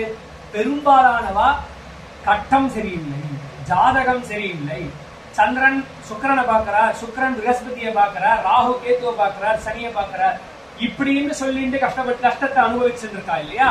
அதையே சொல்றார், கிரகா நிமித்தம் சுகதுக்கையோச்சே. கிரகங்கள் தான் சுகதுக்கத்துக்கு காரணம்னு சொல்றவாளை பத்தி பேசுறேன். அவர் சொல்றார், என்ன சொல்றார் அப்படின்னு கேட்டா, கிம் ஆத்மனோஜஸ்ய ஜனஸ்ய தேவை. வா, ஒரு நவகிரகத்தால இந்த கிரகங்கள்னாலையும் கட்டத்தினாலையும் யார கஷ்டப்படுத்த முடியும்? சரி, நான் அதை இல்லைன்னு சொல்ல மாட்டேன், பொய், ஜோதிஷமே பொய்ன்னு நான் சொல்ல மாட்டேன், அந்த சாஸ்திரம் சத்தியம். ஆனா அந்த கிரகங்கள்னால யார உழுக்க முடியும்? 7.5 நாட்டு சனியால யார படுத்த முடியும் அப்படின்னு கேட்டா பிறந்தவனை தான் படுத்த முடியும், பிறக்காதவனை படுத்த முடியாது. பிறக்காதவனுக்கு ஜாதகமே கிடையாது. அப்போ அஜஸ்ய ஜனஸ்ய தேவை, பிறந்தவனுக்கு தானே அது. நீயோ ஆத்மஸ்வரூபம், பிறந்ததுங்கிறது சரீரம். அப்போ உன்னை எப்படி தேவதைகள்னால தொட முடியும் அப்படின்னு? கிரகங்களால தொட முடியும். இன்னொரு படி மேல போய் அப்படி தொடர்றதுன்னே வச்சுக்கோயேன், அதுக்கெல்லாம் அவளுக்கு டைமே இல்லப்பா. ஏன்னா கிரகசைவ வதந்தி பீடாம். குரு சுக்கிரனோட சண்டை போடுறதுக்கும் சுக்கிரன் சனியோட சண்டை போடுறதுக்குமே சரியாது. ஏன்னா குரு சக்கரனை பாக்குறான், வக்கரத்தை பாக்குறான்னு சொல்லிட்டு இருக்கான். அப்போ ஒவ்வொரு கிரகங்களுக்கு அவளோட சண்டை போடுறதுக்கே டைம் பத்தல, உன் தலையில ஏன் கை வைக்க போறா, இப்படியாச்சும் எடுத்துக்கோ அப்படின்னு சொல்றாரு. இது கிருத்வா சிந்தா தான். ஆனா தாத்பரியம் நீ பிறக்காத உனக்கு கிரகங்கள்னால இதுவே கிடையாது, உனக்கு ஜாதகமே கிடையாது அப்படின்னு. அப்போ நவகிரகங்கள் காரணம்னு ஒருத்தன் சொன்னான்னா அது பொய் அப்படின்னு சொல்றாரு. உலகத்துல ஜனங்கள் காரணம் இல்ல, தேவதைகள் காரணம் இல்ல, ஆத்மா காரணம் இல்ல, ஜாதகம் காரணம் இல்லை. அடுத்தது என்னன்னு கேட்டா கர்மாஸ்து ஹேது சுகதுக்க. கர்மாஸ்துன்னு இருக்கு, எப்படி பிரயோகம் தெரியல, கர்மாணி ஹேத்துன்னு இருக்கணும். ஆனா இதுதான் சுத்த பாட்டம், இது முத்ரண தோஷம் இல்ல. கர்மாஸ்து ஹேத்துன்னு தான் பாஷ்யம். கர்மாஸ்து ஹேது சுகதுக்கயோச்சே. கர்மாக்கள் காரணம். சில பேர் நான் பண்ண என் கர்மா சுவாமி நான் அனுபவிச்சுன்னு இருக்கேன் அப்படின்னு சில பேர் அதையும் ஏற்கல. பிராரப்தம் காரணம்னு நாமெல்லாம் சொல்லிட்டு இருக்கோம் இல்லையா, அதுவும் தப்புங்கிற. கர்மாஸ்து ஹேது சுகதுக்கயோச்சேத். கர்மா தான் சுகத்துக்கும் துக்கத்துக்கும் காரணம்னு சில பேர் சொல்றா இல்லையா, அதை நிராகரிக்கிறார். என்ன சொல்றாருன்னு கேட்டா, கிம் ஆத்மனஸ்தத்தி ஜடாஜடத்வே. கர்மா அப்படிங்கிறது என்ன? செயல். செயல்னாலதானே புண்ணியம் பாவம் வரும். அப்ப கர்மாங்கிறது செயல். ஒரு செயல் அப்படிங்கிறது எப்ப நடக்கும்? ஒரு இயங்காத பொருளை இயக்கக்கூடியவன் இயக்கச்சேதான் செயல் நடக்கும். உதாரணத்துக்கு ஒரு பசுமாடுக்கு புல்லு கொடுக்கறது அப்படின்னு வச்சுக்கோமே. புல்லு அப்படிங்கிறது தானா இயங்காது. அந்த புல்ல கொடுக்கறதுங்கிறது கிரியை. இயங்காத புல்லை கொண்டு மாட்டு வாயில இயக்கக்கூடிய ஒருவன் கர்த்தா எப்ப பண்றானோ, கர்த்தா கரணத்தை எப்போ உபயோகப்படுத்துறானோ அப்பதான் கர்மா அப்படிங்கிறது நடக்கிறது. அப்ப நீ பாரு, நீயோ ஆத்மஸ்வரூபம். அது அழகான வார்த்தை அங்க பிரயோகம் பண்றார். தேஹஸ்த்வசித் புருஷோயம் சுபர்ணா. நீ எப்படிப்பட்டவன் கேட்டா சுபர்ணன், எந்த விதமான தேவையும் அற்றவன். இது வேணும், அது வேணும், இது வேண்டாம். திரும்பியும் தூங்கறச்சே பாரு, என்னை மெத்தையில படுத்துட்டு தூங்குற, உருண்டு கீழே விழுந்துடுற. கீழே விழுந்ததுக்கு அப்புறம் எனக்கு மெத்த வேணும்னு எழுந்துட்டா சொல்ற. உன்னுடைய உண்மை சுபாவம் எப்படி இருக்குன்னு கேட்டா மெத்த வேணும்னு கேட்கறது இல்லை. அல்லது நீ ஒரு பிளாட்ஃபார்ம்ல உட்கார்ந்து இருக்க, நன்னா தூங்குற, கொசு கடிக்கிறதுன்னா இந்த கொசு கடிக்க கூடாது அப்படிங்கிற எண்ணம் இருக்கா? இல்ல. தூங்கிட்டு இருக்க, வஸ்திரம் அவுந்து விழுந்துருது அப்படின்னு சொன்னா மானமா இருக்கு, வெக்கமா இருக்கா? யாராவது மூடி விடணும்னு தோன்றதா? இல்ல. உன்னுடைய சுத்த சுபாவத்துக்கு எதுவுமே தேவைப்படாது, எந்த தேவையும் உனக்கு உண்மையில கிடையாது. அதனால புருஷோயம் சுவர்ணா, உண்மையில நீ எதுவுமே செய்ய விரும்பவே மாட்டப்பா. நீ எதுவுமே பண்ண போறது இல்ல. நீ சொல்ற மாதிரி புல்லுன்னு ஒண்ணு இருக்கு, அதை கொடுக்கறதுங்கிறது கிரிய. கொடுக்கணுங்கிற எண்ணம் எனக்கு இருந்தா தானே கர்மா நடக்கும். நான் கொடுக்கணுங்கிற எண்ணமே எனக்கு கிடையாது.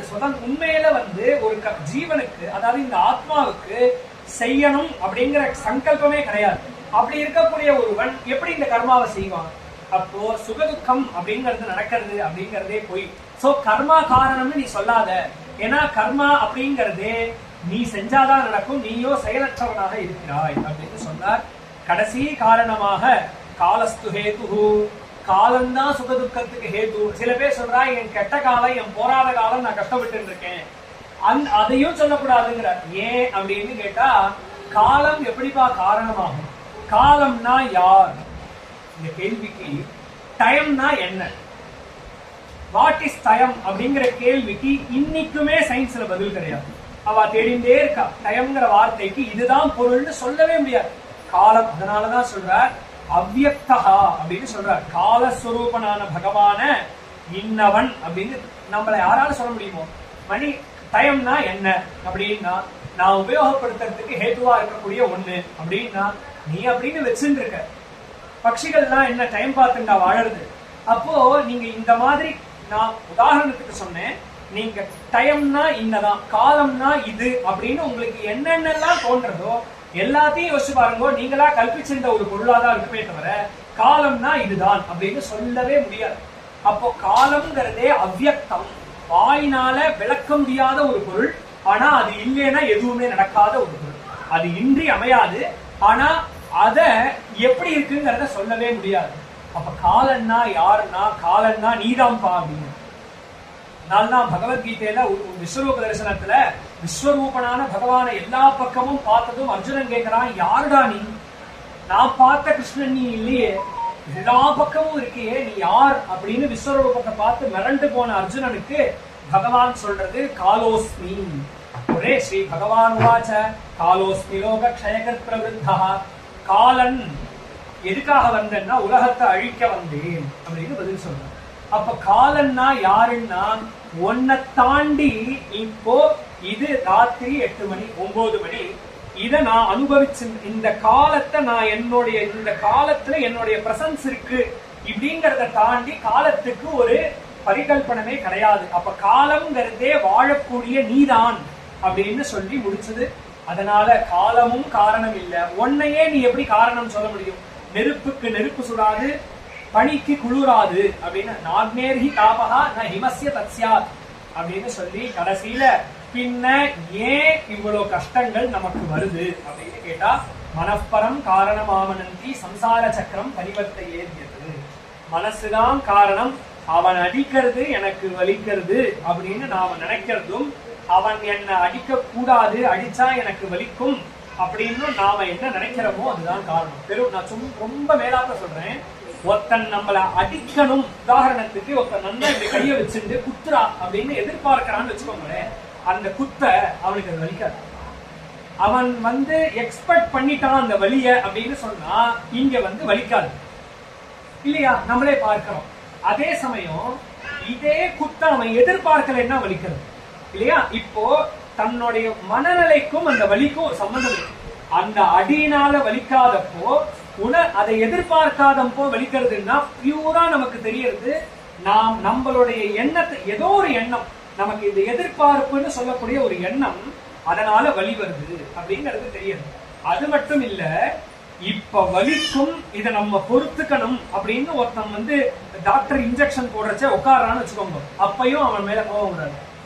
ஒண்ணு நம்ம வந்து இதை பொறுத்துக்கணும் அப்படிங்கிற எண்ணம் இருந்தாலும், அல்லது நமக்கு இப்ப வலிக்கும் அப்படிங்கிற எண்ணம் இருந்தாலுமே வலி தெரியாது.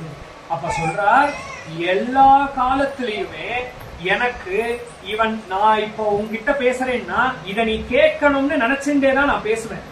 அப்ப நீ கேட்கலன்னா எனக்கு போகும். அப்ப என்ன ஆகுது, இப்ப நான் சொல்றேன் நீங்க எல்லாம் கேட்கணும் அப்படிங்கிற எண்ணத்தோட நான் சொன்னேன்னா, இங்க யாராவது எழுந்து போனா எனக்கு இங்க வந்து அவுட் பஸ்ட் ஆயிடும். நான் வந்து இங்க என்னுடைய அந்த இது குறைஞ்சிடும். சொல்ற எல்லாது கேட்கவா போயிட்டாலே அப்படின்னு. இதுவே நான் சொல்லணும் அப்படின்னு மட்டும் நினைச்சிட்டு வந்தேன்னா, யார் எழுந்தாலும் போனாலும் நான் சொல்ற மாதிரி நான் சொல்லிட்டே இருக்கேன். அப்ப இங்க என்ன ஆகுது, இந்த எக்ஸ்பெக்டேஷனை விட்டுட்டோம்னு சொன்னா இந்த துக்கம் நமக்கு வருவதில்லை. இப்போ நான் உனக்காக தானே சொன்னேன், நீ ஏன் எழுந்து போன இப்படின்னு நாம ஒருத்தனை கேட்க மாட்டோம். நான் சொல்லிட்டே இருக்கச்ச அவன் எழுந்து போனா எனக்கு அது அவமரியாதை அப்படின்னு நான் ஒருத்தனை தப்பா நினைக்க மாட்டேன். இப்ப இங்க என்ன ஆகுதுன்னு கேட்டா, இததான் சொல்றார், ஒருத்தன் நம்மள வந்து அடிக்க கூடாது, நமக்கு வலிக்க கூடாதுங்கிற எண்ணம் ஆல்வேஸ் நமக்கு இருக்கு. நமக்கே தெரியல, நமக்கு 360 நாளும் ஒவ்வொரு செகண்டும் நமக்கே தெரியாம நம்மளை யாரையும் அடிச்சிடக்கூடாது, நம்மளை யாரும் திட்டிடக்கூடாதுங்கிற எண்ணம் இருந்துட்டே இருக்கு. அதனாலதான் டக்குன்னு யாராவது ஒரு எறும்பு கடிச்சாலும் நமக்கு வலிக்கிறது. இதுவே அங்கேருந்து ஒரு எறும்பு வருது, கடிக்கட்டும், நான் எப்படி நீ பொறுத்துக்கிறேன் பாரு நினைச்சிட்டேன்னா எனக்கு அது வலிக்காது. சோ இங்க என்ன ஆயிடுறதுன்னு கேட்டா, ஆல்வேஸ் நம்ம எதிர்பார்ப்போடையே வாழ்ந்துட்டு இருக்கிறதுனால ஆல்வேஸ் துக்கம் வருது. இந்த எறும்பு இன்னைக்கு என்ன கடிக்கணும், நான் சேலஞ்ச் பண்ணிருக்கேன், நான் அந்த வழியை பொறுத்துப்பேன்னு வச்சுக்கோமே, அப்ப நான் அதை வந்து அந்த எறும்பு கடிச்சா நான் பெருமையா நினைப்பேன், நான் எப்படி பொறுத்துக்கிறேன் பார் அப்படின்னு. சோ இங்க நடக்கக்கூடிய நிகழ்வு எல்லாமே எக்ஸ்பெக்டேஷன்ஸ்னாலதான் வருது. அந்த எக்ஸ்பெக்டேஷன்ஸ் மனசுல தான் இருக்கு. அந்த மனசை நாம சரி பண்ணிட்டோம் அப்படின்னு சொன்னா இங்க யார் மேலையும் காரணம் கல்பிக்க வேண்டிய தேவையில்லை. துக்கம் முடிஞ்சு போச்சு, துக்கம்ங்கிறதே இல்லை அப்படிங்கறத சொல்லி, இத நாம புரிஞ்சுக்க வேண்டிய அம்சம் என்னன்னு கேட்டா, இந்த பிக்ஷு இங்க நம்மள மாதிரி உட்கார்ந்து வியாக்கியானம் பண்ணல, முச்சந்தியில கட்டி போட்டு அடிச்சுட்டு இருக்கச்சே அவன் இதை விசாரம் பண்றான்னு சொல்றான். அதனாலதான் நம்ம புத்திக்கு ஒரு அழகான ஆச்சரியமான பவன் அத்தியாசம் அப்படின்னு அனுசந்தானம் அப்படின்னு ஒண்ணு உண்டு. நாம ஒண்ணுத்த திருப்பி திருப்பி திருப்பி திருப்பி திருப்பி திருப்பி நினைச்சுட்டே இருந்தோம்னா நடக்காட்டாலும் அது வந்து நடந்த மாதிரி நமக்கு வர ஆரம்பிச்சிடும், தோண ஆரம்பிச்சிடும். எப்படி ஒருத்தர் போன் பண்ணுவான்னு எதிர்பார்த்துட்டே சமைக்கிறான்னு வச்சுக்கோமே, திடீர்னு போன் அடிச்ச மாதிரி இருக்கும், வந்து பார்த்தா மிஸ்டு கால் இருக்காது. சோ அந்த எதிர்பார்ப்பு எந்த அளவுக்கு நாம வந்து போன் வரும் அப்படின்னு நம்ம மனசுல ஏத்திண்டே இருக்கோமோ, அது வந்து நிஜமாவே நம்ம காதுல கேட்க ஆரம்பிச்சிடும் சத்தம்.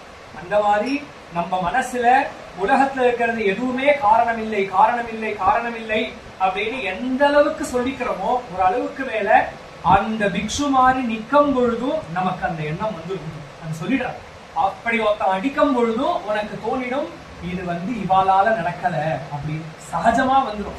எதை நாம வந்து இன்சிஸ்ட் பண்ணிட்டே இருக்கோமோ அது பிராக்டிக்கலா வந்துடும் அப்படின்னு சொல்றாரு. ஏதோ ஒரு ஆர்டர் மாதிரி இல்லாம அது சப்கான்சியஸா மசில் மெமரியில அது வந்துடும் அப்படின்னு சொல்றார். அதுதான் நாம அடையணும் அப்படின்னு சொல்றார். அதுக்காக தான் இந்த பிக்ஷு கீதத்துல சொன்னது முக்கியமான விஷயம். உலகத்துல நாம படக்கூடிய சுகதுக்கங்களுக்கு யாரையுமே காரணம் கல்பிக்காமல், யாரையுமேனா நம்மளையும் காரணம் கல்பிச்சுட்டு, இது நடக்க வேண்டியது நடக்கிறது, அதுக்கும் எனக்கு சம்பந்தம் இல்லை. நல்லது நடந்தா வேணும்னு ஆசைப்பட மாட்டேன், என்ன திட்டினா கூடாதுன்னு ஆசைப்பட மாட்டேன், திட்டச்சேவும் சிரிப்பேன், ஸ்தோத்திரம் பண்றச்சேவும் சிரிப்பேன். இப்படிங்கிற மென்டாலிட்டியை பில்ட் பண்ணணும். இததான் உத்தவா உனக்கு நான் சொன்னேன் அப்படின்னதும் உத்தவன் இந்த மனோபாவத்தை அடைந்து பகவத்கதியை அடைஞ்சான் அப்படின்னு ஆச்சரியமான ஒரு பாகம். வெறும் 18 ஸ்லோகங்கள் தான் இந்த உத்தவ கீதை அப்படிங்கிறது. ஆனா இதனுடைய தாக்கம் அப்படிங்கிறது ரொம்ப ரொம்ப ரொம்ப பெருசு பாகவதத்துல. அப்பேற்பட்ட இந்த உத்தவ கீதைய பெரிவாளுடைய ஒரு அனுகிரகத்தினால நமக்கு எவ்வளவு புரிஞ்சுதோ அதை அவ வாக்கியத்துல பாதத்தை சமர்ப்பணம் பண்றோம். பாகவதத்தை சொல்ற மாதிரி ஸ்வதீயம் வஸ்து கோவிந்த துக்கியமேவ சமர்ப்பையே தேன தொதங்கி கமலே ரத்திமே யச்ச சாஸ்வதி அப்படின்னு ஒரு அம்மா எப்படி தன் குழந்தைக்கு ஒரு கோலம் போட கத்து கொடுத்திருக்கா. அம்மா குழந்தைக்கு கைய பிடிச்சு கோலம் போட கத்து கொடுத்திருக்கா. அம்மாதான் கோலமாவை கொண்டு வரா, அம்மாதான் கைய பிடிக்கிறா. அந்த குழந்தைக்கு தெரியல, கோலம் போட்டதும் அம்மாதான், கை கட்டுறதும் அம்மாதான். எப்படி ஒண்ணுமே தெரியாத குழந்தைய கோலம் போட வச்சு கோலமாவையும் கையில கொடுத்து அந்த குழந்தைக்கு பாராட்டுதலையும் அம்மாவே கொடுக்கறாளோ. அம்மா கொடுக்கறான்னா கடனே இல்ல, அந்த கோலத்தை பார்த்து அம்மாக்கு வர சந்தோஷத்துக்கு ஈடே கிடையாது. இவ்வளவு நன்னா பண்ணிருக்கானே அப்படின்னு எப்படி ஒரு தாய் இருக்காளோ அந்த மாதிரி பகவான் நமக்கு இந்த சொல்லக்கூடிய பாகவதம் கடைசியில் அதான் சொல்றது. நம்மெல்லாம் குழந்தை பாகவதம்ங்கிற ஒரு கிரந்தத்தையும் பகவானே பண்ணி அதை பேசக்கூடிய சக்தியையும் நமக்கு பகவான் கொடுத்து அதை உட்காந்து அவர் கேட்டு சபாஷ் போடுறதும் அவரே இருக்கார் அப்படின்னு சொல்லி அந்த பாவத்தோட இந்த விஷயத்தை பூர்த்தி பண்ணிக்கிறோம். ரொம்ப சமயம் போயிடுத்து, எல்லாரிடத்துலயும் சமாதானம் கேட்டுக்கிறேன். கோபிகா ஜீவனஸ்மரணம் கோவிந்தா.